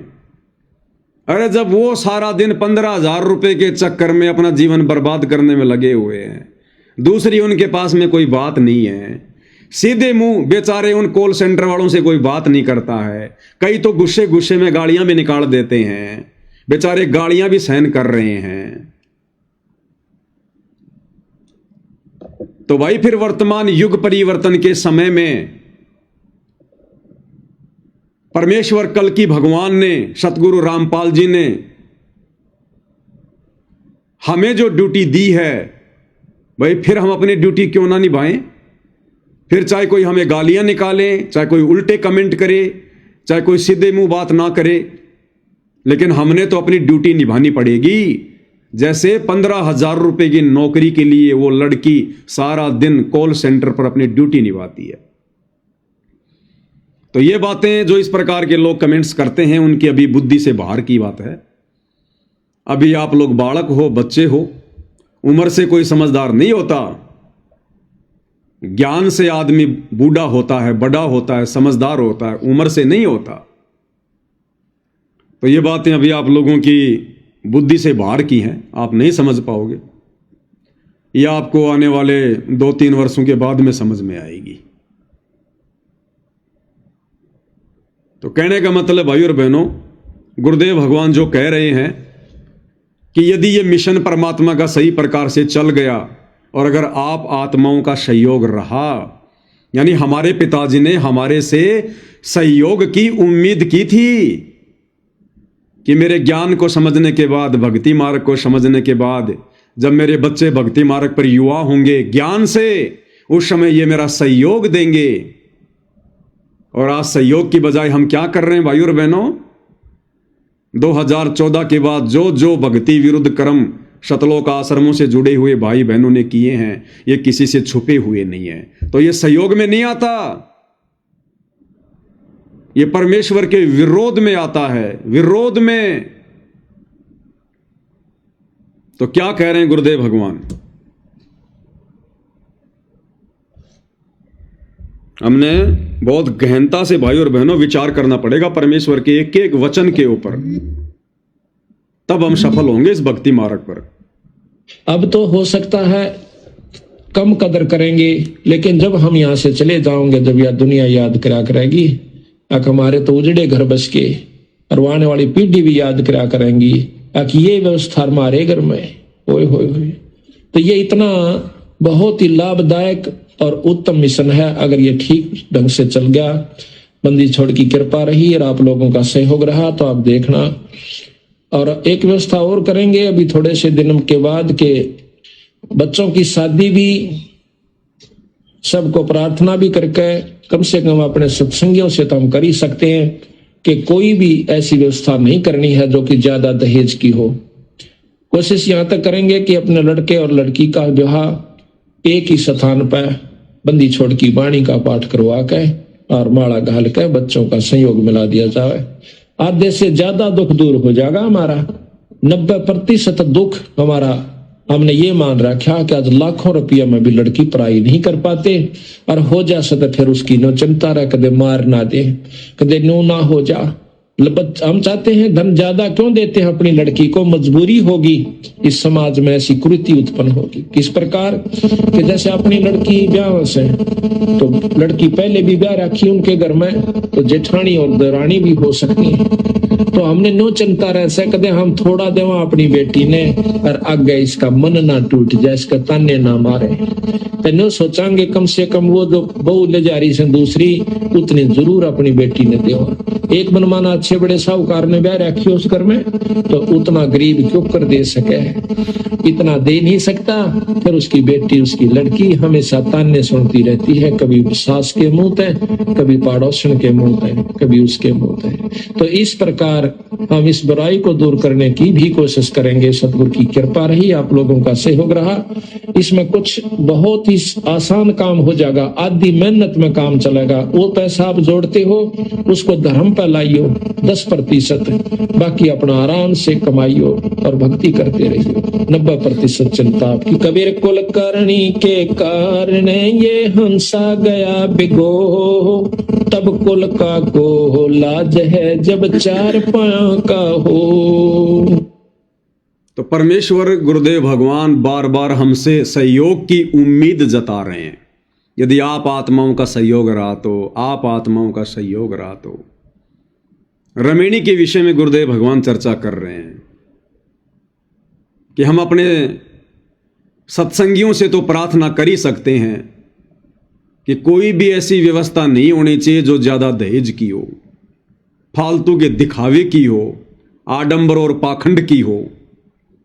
लेकिन इन सतलोक आश्रम वालों ने गुरुदेव भगवान के हिसार जेल जाते ही 2014 बरवाला कांड के बाद जगह जगह आश्रम खोलकर उस रमेणी जैसी पवित्र रस्म को भी इन्होंने रामायण बना दिया। रामायण। दास ने आपको ऐसे ऐसे वीडियो दिखाए हैं इन आश्रमों में होने वाली रमेणियों के, शादियों के। जगत वाली लड़कियां भी शर्मा जाएं। इतना हार श्रृंगार, इतना मेकअप, इतना गहना, इतने चटकीले भड़कीले कपड़े इन आश्रमों में बैठकर रमेणियों के समय में। तो ये कहां गुरुदेव भगवान का सहयोग कर रहे हैं? ये तो दोनों तरफ से पैसा लेते हैं। पैसा, एक एक पाठ 25,000 रुपए लड़की वाले से और 25,000 रुपए लड़के वाले से। बस इनको तो दोनों तरफ से दक्षिणा चाहिए। ये कहां दहेज को खत्म करेंगे? दहेज तो सबसे पहले ये ले लेते हैं। और उस 25,000 रुपए के चक्कर में फिर इनकी जुबान बंद हो जाती है। चाहे वो कैसे कपड़े पहनो, कितना ही गहना पहनो, कितना ही मेकअप करो, फिर इनकी आंखें बंद हो जाती है। जुबान के ताला लग जाता है कि अगर यदि हमने अब कुछ ज्यादा बोला तो ये अपने पाठ के पैसे वापस ले लेंगे और रमेणी तो फिर कहीं भी कर लेंगे। गुरुदेव ने कह रखा है आश्रम में करना कोई जरूरी थोड़ी होता है कि आश्रम में करेंगे तो ही रमेणी सक्सेस होगी। उल्टा वर्तमान में इन सतलोक आश्रमों में जो रमेणियां हो रही हैं उनमें से 70% शादियां टूट रही हैं, रमेणियां टूट रही हैं। लड़कियों को छोड़ा जा रहा है, बच्चे पैदा कर करके लड़कियों को छोड़ा जा रहा है। तो इनको डर है इस बात का कि यदि हमने अब कुछ बोल दिया तो ये 50,000 रुपए भी जाएंगे और ये रमेणी अपने घर पे कर लेंगे। क्योंकि गुरुजी ने कह रखा है कि भाई वचन से बेटा बेटी पराये होते हैं। चाहे लड़की के घर पे चाहे लड़के के घर पर सिंपल तरीके से परमात्मा की दोपहर की आरती चलाकर दोनों बच्चों को बैठा दो, हो गए वचन से एक दूसरे के। ना कुछ लेना ना कुछ देना, सिंपल कपड़ों में। जैसा लड़की प्रतिदिन घर पर कपड़े पहनती है उन्हीं कपड़ों में लड़की रमेणी में बैठ जाए, लड़का भी रमेणी में बैठ जाए। सांसारिक लोगों की तरह सफारी सूट सिलाने की जरूरत नहीं है। दुल्हन का जो जोड़ा आता है वो जोड़ा पहनकर रमेणी में बैठने की जरूरत नहीं है। परमात्मा कहते हैं मन कर धीर बांध ले रे बोरे, छोड़ देना पछलियों की रीत सतगुरु तारेंगे।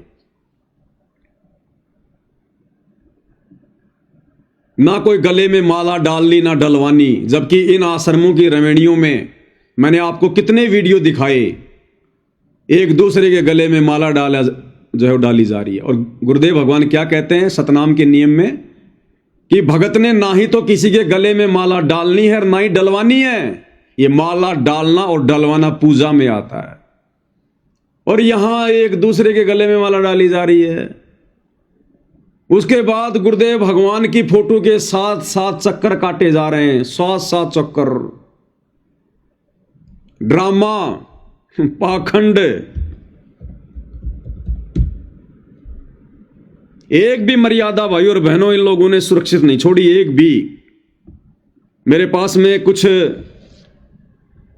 इन सतलोक आश्रमों में की गई रामायणों के वीडियो हैं। मैं रमेणी नहीं कहूंगा, रामायण कहूंगा, रामायण। दिखाते हैं आपको सबसे पहले ये सतलोक आश्रम बैतूल की, मध्य प्रदेश के स्टेट कोऑर्डिनेटर विष्णु साहू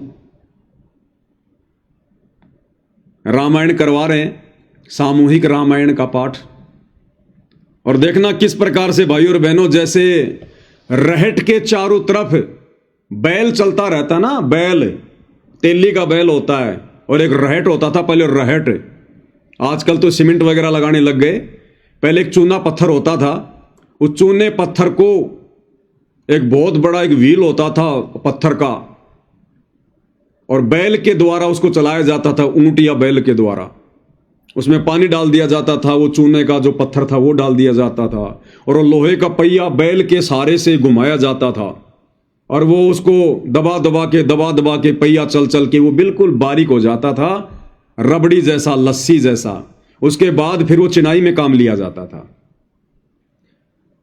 तो जिस प्रकार वो रहट के चारों तरफ वो बैल चलता है, उस प्रकार से देखना किस प्रकार से फेरे दिलवाए जा रहे हैं, फेरे एक साथ, पता ही नहीं चल रहा, एक के आगे लड़का फिर लड़की, फिर लड़का फिर लड़की, पता ही नहीं चल रहा कौन किसके आगे पीछे है, कौन किसके साथ में फेरे ले रहा है। एक एक लड़की के आगे पीछे दो दो लड़के चल रहे हैं, दो दो लड़कों के आगे पीछे दो दो लड़कियां चल रही हैं। देखिएगा।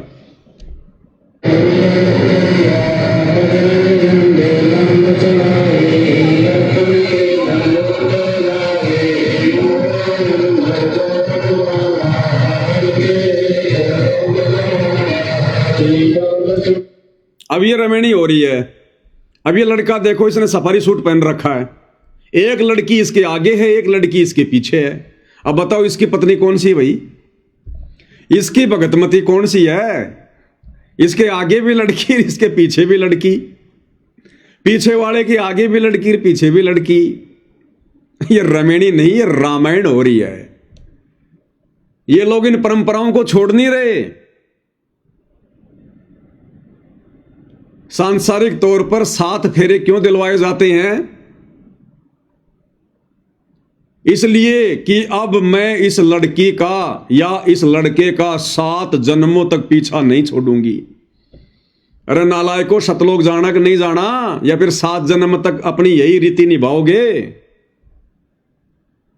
7 जन्मों तक तो काल ने बांध दिया इनको, ये संकल्प ले रहे हैं। अन्यथा कबीर परमात्मा के भक्ति मार्ग में फेरे लगाने की प्रक्रिया नहीं है। ये तो सामाजिक परंपरा है, काल की परंपरा है। अग्नि के चारों तरफ 7 फेरे लेने का मतलब कि 7 जन्मों तक हम एक दूसरे के बन के रहेंगे। तो सतलोक क्या खाक जाएंगे? ये 7 जन्म तो ये धक्के खाएंगे ये अभी। तो ये रमेणी नहीं, ये रामायण होगी, रामायण। इसलिए ये शादियां सक्सेस नहीं हो रही हैं।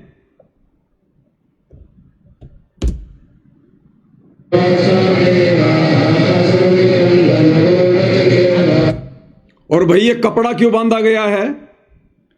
लड़का लड़की बीच में सफेद सा कपड़ा लेके चल रहे हैं, टोवेल। क्यों भाई? अरे अगर इतना ही डर है छोड़ने का तो क्यों रमेणी कर रहे हो? पहले बात पक्की कर लो। अरे पहले आपस में बात पक्की कर लो भाई, तू मेरे को छोड़ेगा तो नहीं। इनको इतना डर लग रहा है, बाद की तो बात छोड़ो, कहीं रमेणी करते करते छोड़ के ना भाग जाए मेरे को। कपड़े से एक दूसरे को पकड़ रखा है और फिर ये कहते हम भगत हैं, हम सामाजिक परंपराओं को नहीं मानते, हम पाखंड को नहीं मानते, और सारा का सारा पाखंड कर रहे हैं। परमेश्वर के मार्ग में 7 चक्कर लगाने की प्रक्रिया नहीं है, लेकिन ये लगा रहे हैं। लड़का लड़की दोनों सफेद कपड़े को पकड़ के चल रहे हैं। इस परमात्मा के मार्ग में ये प्रक्रिया नहीं है। यहां तो वचन से एक दूसरे के होते हैं। अरे तुम तो समाज की परंपराओं को निर्वाह कर रहे हो। तुम शास्त्र अनुकूल भक्ति में शास्त्र विरुद्ध पाखंड कहां से ला रहे हो भाई?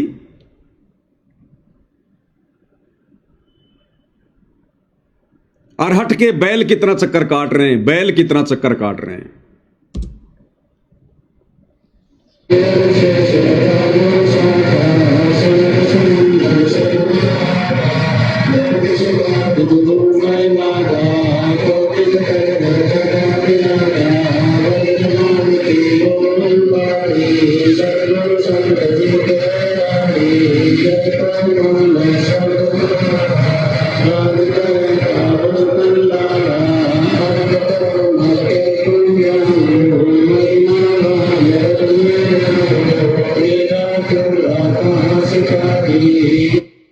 बताओ, इस बहन का जो पति है वो तो इसके पीछे चल रहा है और हाथ ही आगे वाले के जोड़ रही है।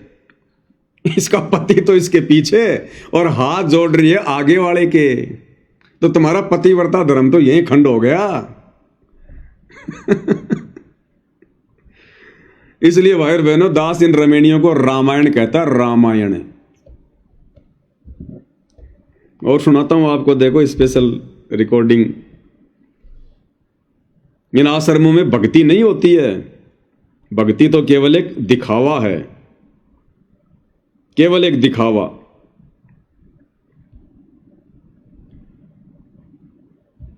यहां तो अभी तक तो भक्तों की हवस ही पूरी नहीं हो रही, भक्तों की हवस ही पूरी नहीं हो रही भाई और बहनों। अभी तो भक्ति तो बहुत दूर की बात है। ये रिकॉर्डिंग सुनाता हूं आपको। एक भगत सतगुरु रामपाल जी का, मध्य प्रदेश का, फौज की नौकरी से सूबेदार से रिटायरमेंट होके आया। सूबेदार से जब आदमी रिटायरमेंट होके आता है तो उसकी सफेद मूंछ हो जाती है, सफेद, यानी वो तकरीबन 50 साल से ऊपर का हो जाता है, 50-55 साल का। और उसके बाद वो रमेणी करने की इच्छा जाहिर कर रहा, बुढ़ापे में रमेणी करने की। और किस प्रकार से ये आश्रम वाले फिर उनके आपस में संबंध स्थापित करवाते हैं, और देखना फिर किस प्रकार से हंस हंस के बातें की जा रही हैं। जो बिचौलिया है इनका, वो दोनों की बात करवा रहा है, और बीच में एक दूसरी लड़की है जो बात कर रही है। जब वो लड़की को इस बात का पता चला, क्योंकि वो कह रहा कि भगत जी सूबेदार से रिटायरमेंट है, खुद का मकान है, 40,000 रुपये पेंशन आती है, तो बीच में जो दूसरी जो बहन है हमारी, जो लड़की है इन आश्रमों से जुड़ी हुई, वो दांत निकाल निकाल के हंस रही है और कह रही है फिर तो मेरी करवा दे पहले। अगर इसके पास इतना पैसा है, इतनी पेंशन आ रही है, तो मेरी करवा दे इसे। ये भक्ति हो रही है भाई और बहनों, भड़वागिरी हो रही है, भड़वागिरी। सुनिएगा।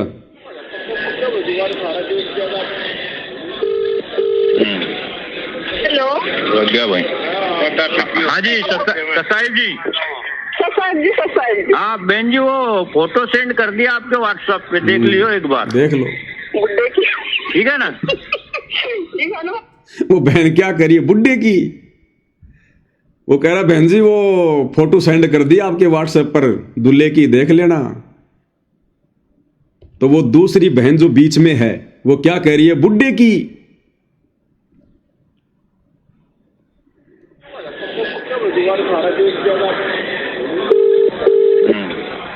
हेलो, क्या भाई? हाँ जी ससाइल जी। ससाइल जी। हाँ बहन जी, वो फोटो सेंड कर दिया आपके व्हाट्सएप पे, देख लियो एक बार। ठीक है ना? ठीक है ना भगत जी?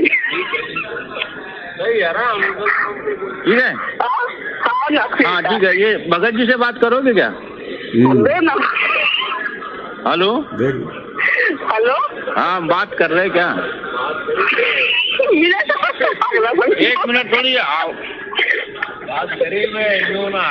ये भड़वागिरी हो रही है।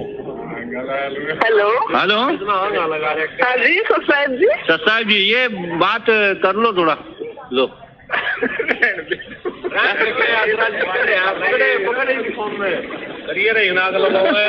हेलो हेलो, हाँ ये भगत, साथ वाले भगत जी है ना, इनसे ही बात कर लो आप। ये जो साथ वाले भगत जी, लो जी बात कर लो भगत जी। हाँ बहन जी, ये राजेंद्र भगत जी है नाम इनका, हरियाणा से। हाँ ये रिटायर्ड है, सूबेदार की पोस्ट से। हाँ अभी 45,000 इनकी पेंशन है। अरे बाप रे, 45,000। ठीक है। तो और गांव में रहते हैं कोठी। वो बहन जी कह रही है कि मेरी करवा दे, 45,000 रुपये पेंशन आ रही है, तो वो दांत निकाल निकाल के कह रही है कि मेरी करवा दे।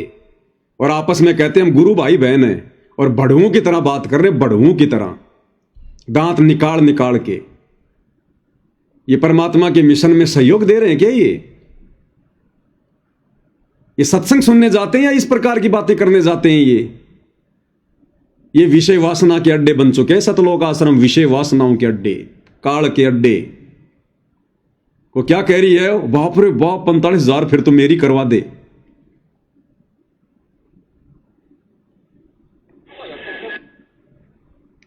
ये शुरू से होता है, फिर से सुनो क्या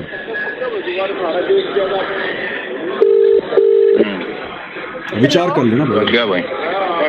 हाँ जी ससाई जी। ससाई जी। हाँ बहन जी, वो फोटो सेंड कर दिया आपके व्हाट्सएप पे, देख लियो एक बार। देखिए ठीक है ना? ठीक है ना भगत जी? सही है ना? ठीक है। हाँ ठीक है। ये भगत शुरू में करेगी बुड्ढे की फोटो, और जब पता चला कि 45,000 रुपए पेंशन है, फिर उस बुड्ढे में उसको जवान दिखाई दे रहा, जवान है वो बुड्ढा भी, फिर उसको जवान दिखाई देने लग गया। बोले फिर तो मेरी करवा दे। जी से बात करोगे क्या? Hello hello. हाँ बात कर रहे क्या? एक मिनट थोड़ी आओ बात करिए। मैं जो ना है यस या नो। Hello hello. हाँ जी ससाई जी। ससाई जी, ये बात कर लो थोड़ा। लो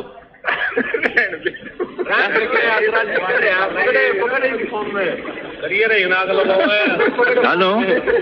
हेलो। हाँ ये भगत साथ वाले भगत जी है ना, इनसे ही बात कर लो आप। ये जो साथ वाले भगत जी, लो जी ज्यादा आ रही। बात कर लो भगत जी। मनोहर भगत जी। हाँ बहन जी, ये राजेंद्र भगत जी है नाम इनका, हरियाणा से। हाँ ये रिटायर्ड है, हाँ सूबेदार की पोस्ट से। हाँ अभी 45,000 इनकी पेंशन है। अरे बाप रे 45,000। ठीक है। तो अमेरिका रहा। और गांव में रहते, कोठी अच्छी बनाई है, बेहतरीन बेहतरीन कोठी। हाँ अभी चल रहा काम उसका। तो आप यदि मतलब यहाँ भोपाल कार्यक्रम में आते हो तो 17 तारीख को कर ले क्या इनको तैयार? कर लो ना यार, 17 तारीख को मेरी ट्रेनिंग कर देना। जी बहन जी, ठीक है बहन जी, सस्ता है। बुला रही हूँ 17 तारीख को मेरी कर देना। अब बताओ भाई और बहनों, भोपाल कार्यक्रम में आ रही हो तो इनको कर दे तैयार। उस बुड्ढे को तैयार कर रहे हैं रमेणी के लिए, और वो कह रही है कि मेरी कर देना। फिर तो अगर बेहतरीन कोठी है, 45,000 रुपये पेंशन आ रही है, फिर इसको बुड्ढे में जवान दिखाई देने लग गया। तो इन आश्रमों में इसलिए भाई और बहनों दास कहता है कि ये राजनीति के अड्डे, विषय वासनाओं के अड्डे, भड़वागिरी के अड्डे। भक्ति नाम की वहां पर बूंद भी नहीं है, बूंद भी। ये आपकी आंखों के सामने है, दास कोई पीछे से नहीं बोलता। इसलिए दास कह रहा है कि इन आश्रमों में जाने वाला सतगुरु रामपाल जी के निकट भी नहीं है, नजदीक भी।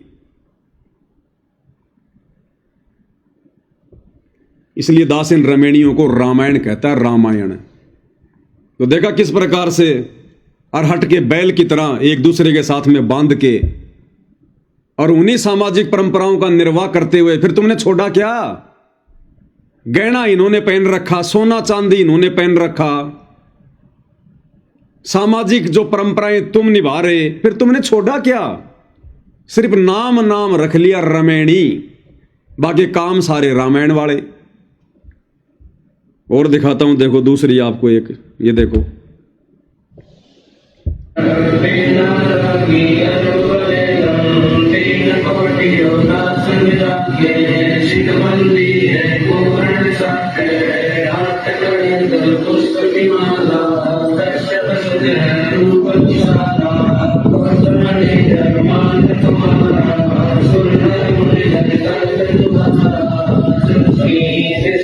अब बताओ,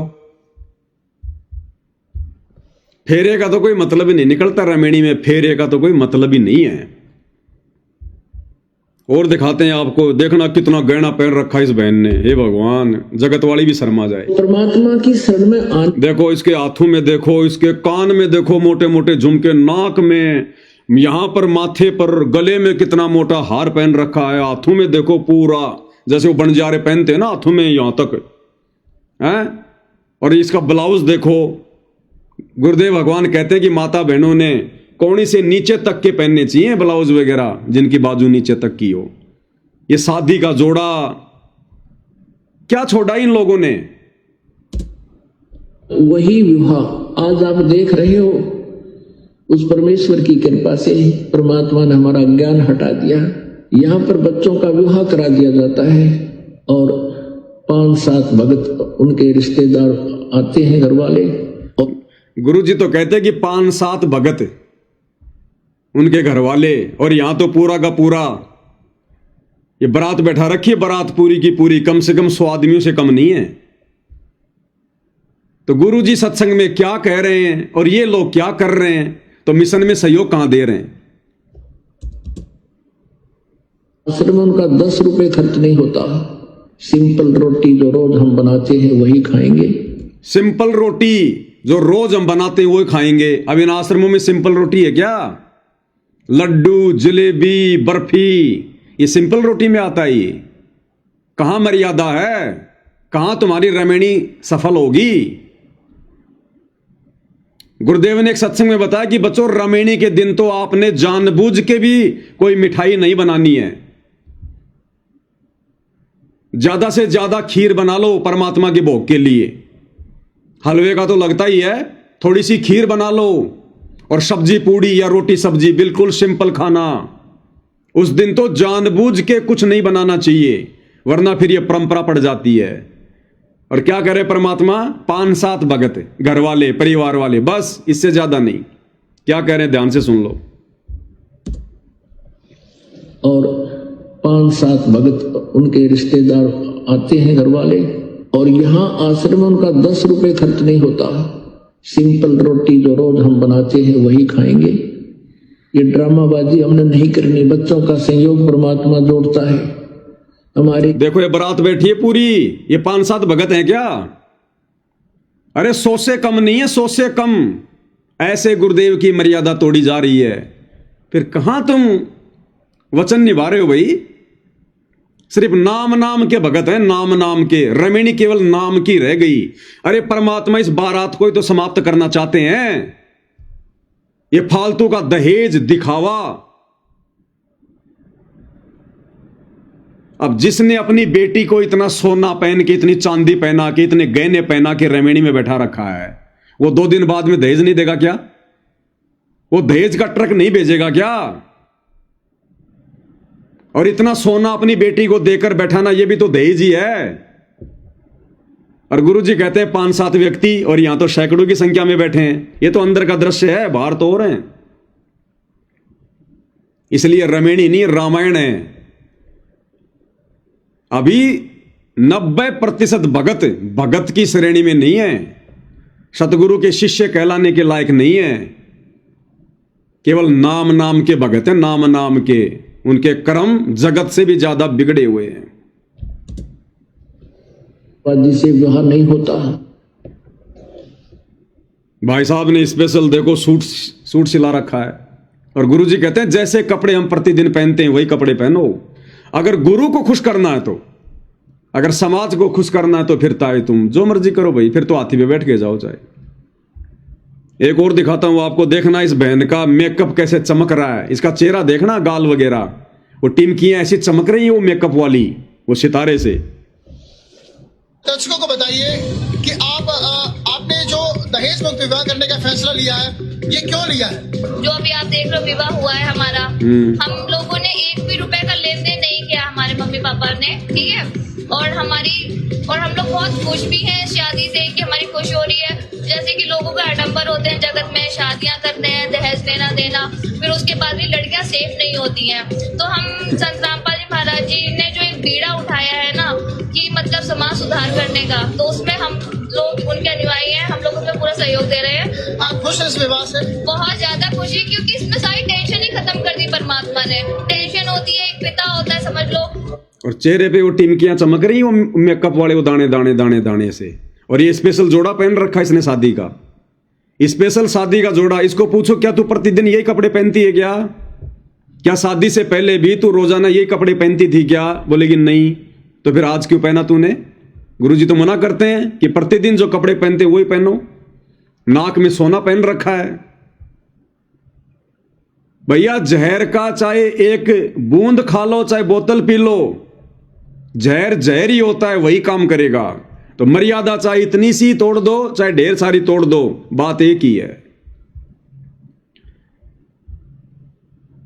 तो कहां सतगुरु की मर्यादा निभाई जा रही है भाई और बहनों? रमेणी तो केवल नाम रह गया रमेणी का, बाकी सब आडंबर, पाखंड, दिखावा।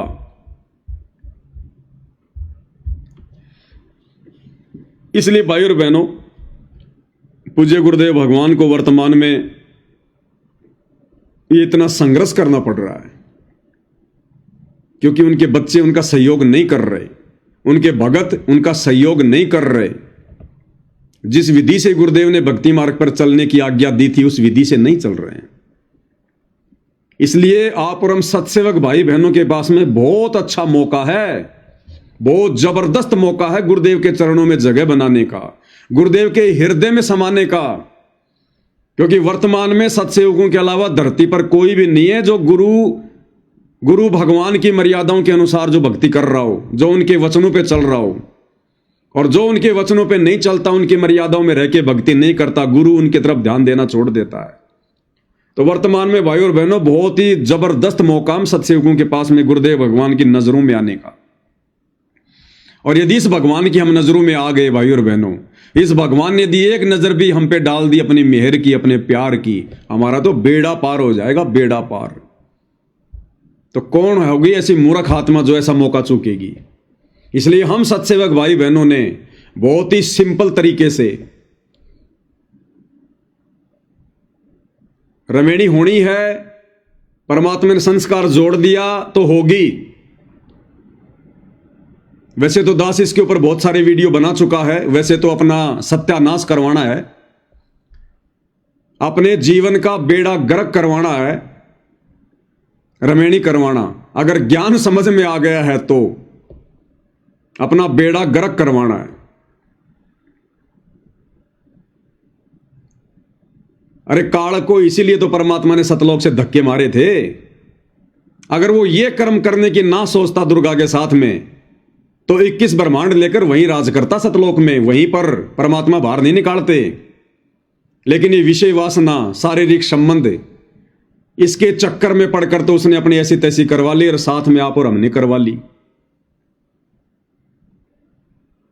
इस कर्म को तो गुरुदेव ने सबसे गंदा कर्म बताया, सबसे गंदा। तो ये तो भगत के भक्ति मार्ग में सबसे बाधक है, सबसे बड़ी बाधा है। ये ज्ञान होने के बाद, ये भक्ति समझ में आने के बाद हम फिर उसी दिशा में बढ़ रहे हैं। फर्क इतना है, उन्होंने जबरदस्ती करी, हम प्यार प्रेम से कर रहे हैं। फर्क इतना ही है। अरे जहर को चाहे जबरदस्ती खा लो चाहे प्यार प्रेम से खा लो, वो जहर तो वही करेगा जो उसका गुण है। और मालिक कह रहे हैं कि आग पराई अपनी हाथ दिए जल जाए, और नारी पराई अपनी भोगे सब कुछ जाए।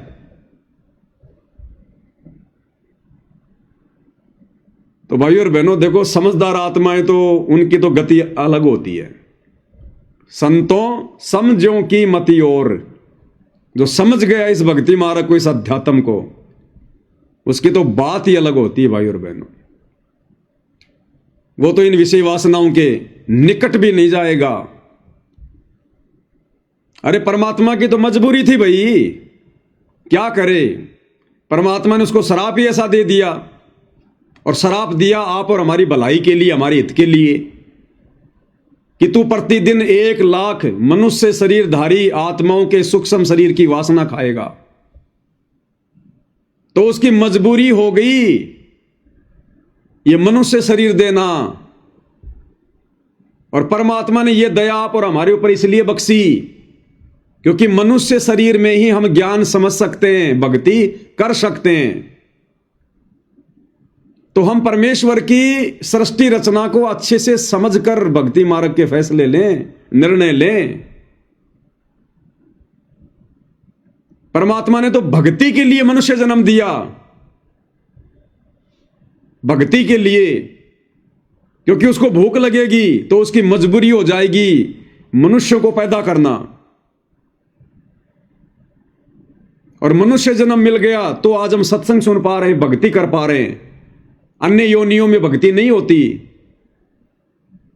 अब सृष्टि रचना फिर गुरु जी ने क्यों सुनाई कि ये मनुष्य जन्म परमात्मा ने काल को शराप देके भक्ति करवाने के लिए दिया है, नहीं तो मनुष्य जन्म भी नहीं देता। 84 लाख बना रखी हैं, एक 4 पैर का जानवर और बना देता। उसने मनुष्य बनाने की क्या जरूरत थी? लेकिन उसकी मजबूरी हो गई, भोजन बिना वो कैसे जीवित रहेगा। तो ये मनुष्य जन्म परमात्मा ने आप और हमसे भक्ति करवाने के लिए इस काल के माध्यम से दिलवाया है। अब गुरु जी सारी बातें थोड़ी कहेंगे कि बच्चों तुम रमेणी करना छोड़ दो।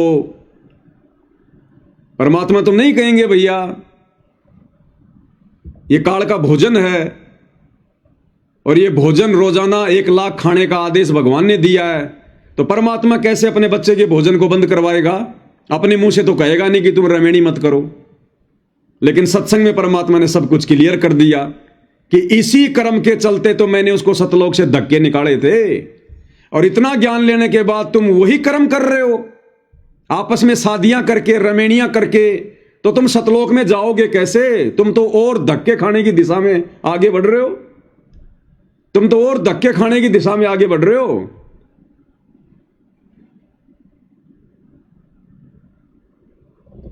लेकिन फिर भी भाई और बहनों, अगर बच्चे नहीं मानते हैं तो फिर माता पिता की मजबूरी बन जाती है। तो ठीक है भाई, जिम्मेदारी तो मां बाप ने निभानी पड़ेगी अपनी, लेकिन उस जिम्मेदारी को निभाते समय अपनी मर्यादाओं को विशेष ध्यान में रखना है। विशेष तौर पर अपनी मर्यादा नहीं टूटने देनी बिल्कुल भी। लड़के वाले ने लड़की वाली से, लड़की वाले ने लड़के वाले से पहले क्लियर कर लेना है। चाहे जगत में करो चाहे भक्ति मार्ग में करो, अपनी मर्यादाओं को पहले आगे रख दो कि साहब आप फिर एंड टाइम पे ड्रामा करोगे, पाखंड करोगे, हमें बिल्कुल भी पसंद नहीं होगा। ये हमारी मर्यादा है, हमारे गुरुदेव भगवान की मर्यादा है। इस प्रकार से हम आपकी बच्ची को लेकर जाएंगे। ना कोई आडंबर, ना कोई पाखंड, ना फालतू का कोई मिठाई चटाई, ना विशेष कोई व्यंजन, ना कोई ड्रामेबाजी, ना कोई गहना गाठी दिखावा मेकअप, कुछ नहीं। ना फालतू की बारात इकट्ठा करना। यहां पर पहले क्लियर कर लो ताकि मर्यादा ना टूटे, क्योंकि रूठो चाहे जग सारा, रूठे ना परमेश्वर हमारा, इन्हीं का है परम सहारा। तो भाई समझो कि तो मती कुछ और है। अरे ये बात समझ में आई ब्रह्मा जी के 5 पुत्रों को, सनक सनंदन संत कुमार को, उनको समझ में आई ये बात। उन्होंने भगवान से एक ही वरदान मांग लिया कि भगवान अब 5 वर्ष से ज्यादा हमारी आयु ना बढ़े। उन्होंने ऐसा वरदान मांग लिया कि 5 वर्ष से ज्यादा हमारी आयु ना बढ़े। अगर इससे ज्यादा हमारी आयु बढ़ेगी तो हमारे अंदर विषय विकार पैदा होंगे, और यदि विषय विकार पैदा हुए तो फिर हम भक्ति नहीं कर पाएंगे। तो उनको समझ में आई, लेकिन उनको वो मार्ग नहीं मिला जो मार्ग परमात्मा ने आप और हमारे को दे दिया, और हमें मार्ग मिल गया तो ये बात समझ में नहीं आ रही। इसी विषय वासना से दुखी होकर, परेशान होकर, तंग होकर, और शंकर जी ने 88,000 वर्ष तक तपस्या करी। इतना घोर तप किया 88,000 वर्ष तक कि मैं काम वासना से मुक्ति प्राप्त कर लूं। तो भाई और बहनों समझो कि तो मती कुछ और है।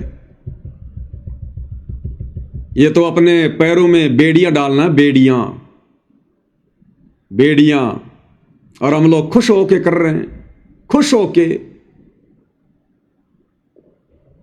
फिर हम क्या भक्ति कर रहे हैं? मटके में तो छेद कर लिया हमने। एक तरफ तो मटके में पानी डाल रहे हैं और फिर खुशी खुशी मटके में नीचे छेद कर रहे हैं। तो बताओ हमसे बड़ा कोई मूर्ख होगा? उस आदमी से बढ़कर कोई मूर्ख है? जेठ का महीना, खेत में काम करने गया, आसपास में पानी का कोई जुगाड़ नहीं, घर से मटका भर के लेके गया और वहां जाकर उस मटके में नीचे से छेद कर दिया। आप क्या कहोगे उस आदमी को? तो एक तरफ तो हम इस ब्रह्मा जी के ऋण को उतारने के लिए इसके ओम नाम की साधना कर रहे हैं कि इस काल ने हमारे ऊपर जन्मों जन्मों से हम जो ये विषय वासनाओं के चक्कर में पड़े हुए हैं, जिससे बहुत ज्यादा ऋण हमारे ऊपर इस ब्रह्मा जी का चढ़ा हुआ है, क्योंकि रजोगुण का देवता है। इसका वो ऋण उतारने के लिए हमने गुरुदेव भगवान से ब्रह्मा जी का ओम नाम का मंत्र लिया। एक तरफ तो हम दिन रात ब्रह्मा जी के ओम नाम की साधना कर रहे हैं कि मेरा कर्जा उतरे, मेरा कर्जा उतरे, मेरा कर्जा उतरे, और दूसरी तरफ रमेणी करके, शादी करके हम फिर से ब्रह्मा जी का कर्जा चढ़ा रहे हैं। तो बताओ हमारा कर्जा कैसे उतरेगा भाई और बहनों? कर्जा तो उसी समय उतरेगा कि खर्चा कम और कमाई ज्यादा, खर्चा कम कमाई ज्यादा। तो हालांकि दास इन बातों पर बहुत ज्यादा डिस्कस पहले कर चुका है। ज्यादा डिस्कस करते हैं तो बहुत सारे भाई बहन मेरे से नाराज हो जाते हैं बहुत सारे नाराज हो जाते हैं। लेकिन भैया देखो, सच तो सच ही है। हकीकत बताने के लिए तो भगवान ने ड्यूटी लगाई है। जीव लाख बार नाराज हो जाए कोई दिक्कत नहीं है, लेकिन ये परमात्मा अगर एक बार नाराज हो गया ना तो बात बहुत ज्यादा बिगड़ जाएगी।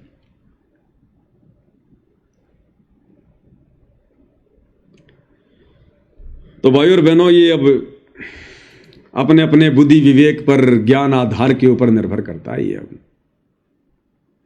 परमात्मा कहते हैं, कामिनी कनक जहर कर जाने, वो शहर अगमपुर जावे। कामिनी औरत, कनक सोना। तो कामिनी कनक को तो जहर के समान मानना चाहिए भगत ने, जहर के समान। अगर ये पता हो कि इस सब्जी की कटोरी में एक टपका जहर का डला हुआ है, खाएगा कोई? उस कटोरी को भी जिंदगी में दोबारा काम में नहीं लेगा। धोखे भी, जिसको यह पता चल गया कि इसमें जहर का एक टपका किसी ने डाल दिया। कामिनी कनक जहर कर जाना है। और हम क्या कर रहे हैं? हम खुशी खुशी जहर पी रहे हैं, खुशी खुशी जहर पी रहे हैं।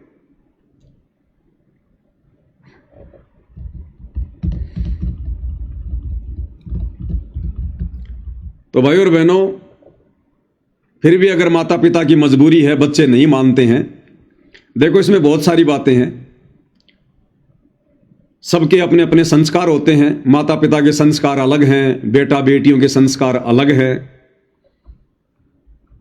हम बच्चों के ऊपर दबाव भी नहीं डाल सकते कि भाई तू रमेणी मत कर, तू शादी मत कर। भक्ति मार्ग में ये नहीं चलता।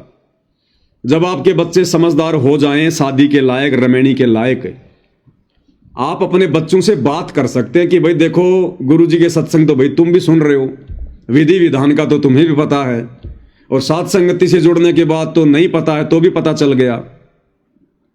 अब तुम देख लो भाई तुमने क्या करना है।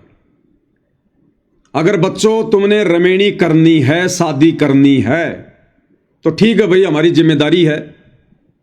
हम चर्चा करेंगे किसी भगत भाई से। अगर कोई बढ़िया लड़का लड़की मिल गई तो भाई तुम्हारे संस्कार परमात्मा ने जोड़ रखा तो भाई जुड़ जाएगा। हम तो इतना ही कर सकते हैं। लेकिन देख लेना बच्चों, फिर उस अनमोल चीज से दूर हो जाओगे, उस अनमोल वस्तु से दूर हो जाओगे। फिर इस परमेश्वर की शरण में आने के बाद ये तुम देख लो अब तुमने क्या करना है। ये 2, 4, 5 साल का तुमने झूठा सुख चाहिए या सदा सदा का सतलोक का सुख चाहिए, ये तुम देख लो अब। और बच्चे कहते हैं कि जी कोई बात नहीं, हम तो रमेणी करेंगे। तो भाई फिर जैसा भी है, परमात्मा से आज्ञा लेके, मालिक से प्रार्थना करके, दंडवत करके कि परमात्मा जहां भी संस्कार आपने जोड़ रखा, परमात्मा दया करो। फिर जैसा भी है, लेकिन रमेणी के समय फिर अपनी मर्यादाओं का विशेष ध्यान रखो, क्योंकि दबाव का मार्ग नहीं है।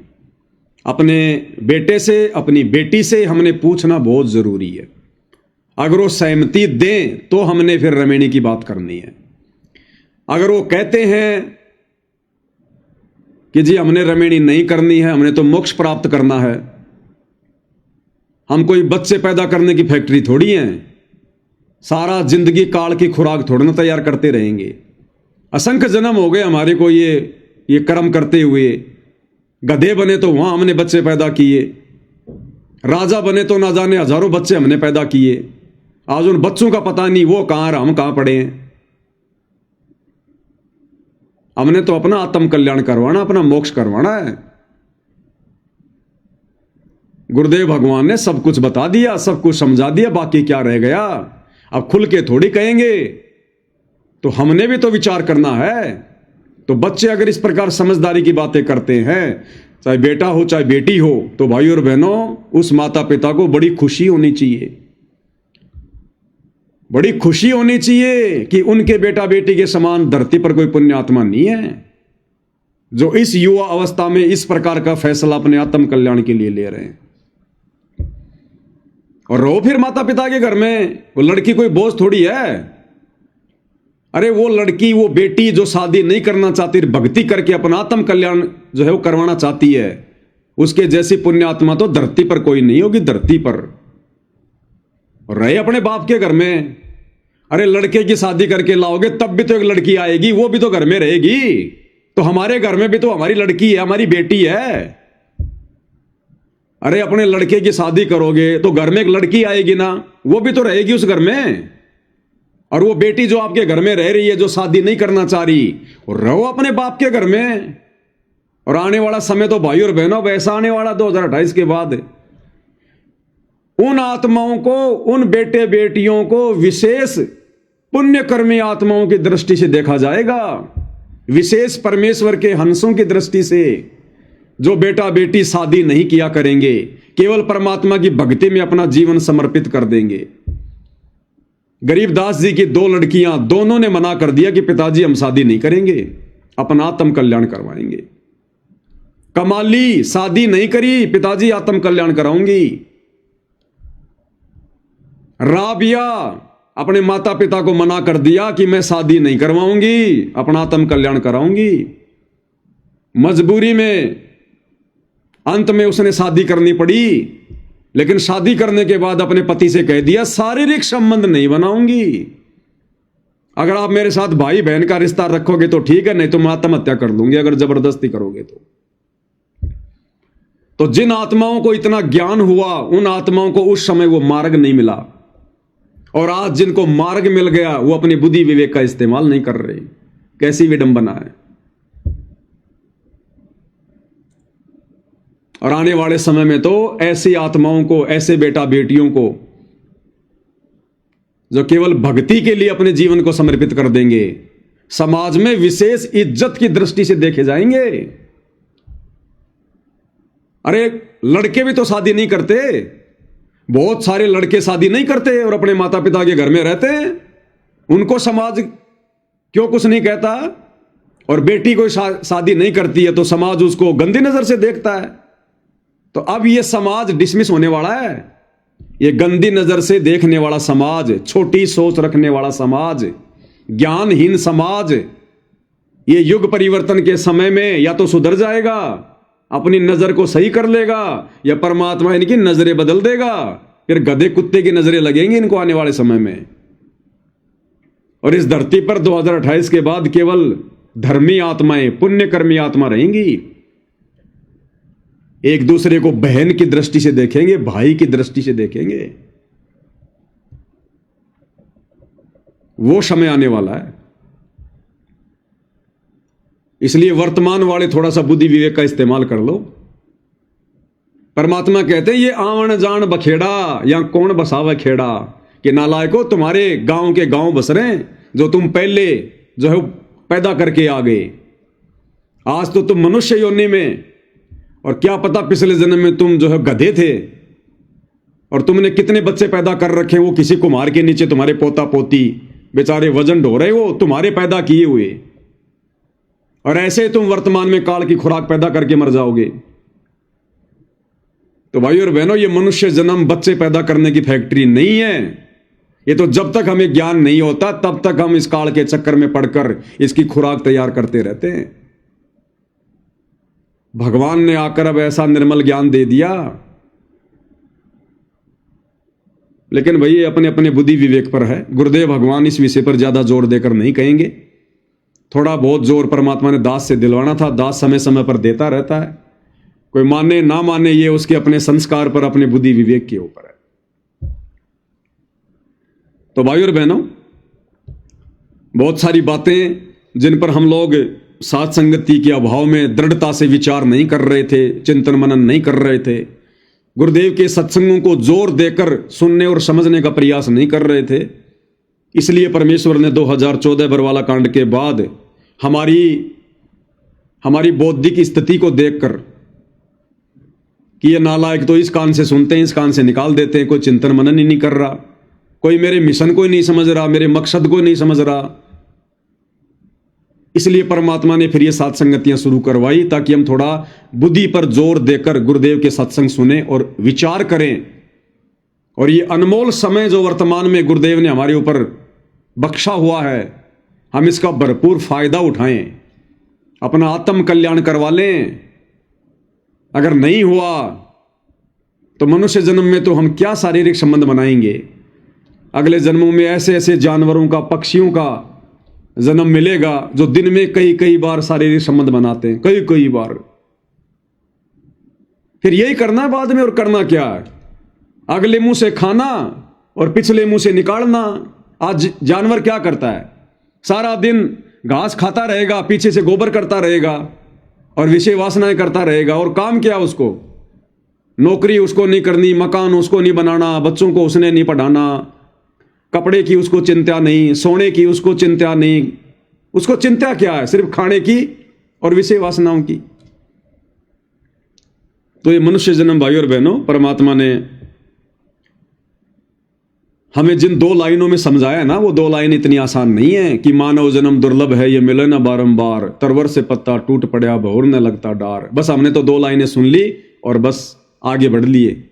इन 2 लाइनों के जिस दिन अर्थ को समझ जाएंगे ना कि मनुष्य जन्म क्यों दुर्लभ है, कैसे दुर्लभ है और क्यों बार बार नहीं मिलता, उसके बाद भाई और बहनों हम कांटे की तरह सूख जाएंगे, कांटे की तरह। डर लगेगा यूं, सतगुरु के दरबार में मेरे थर थर कांपे दे, और ना जाने किसी बात पर हमारा बिगड़ ना जावे ने।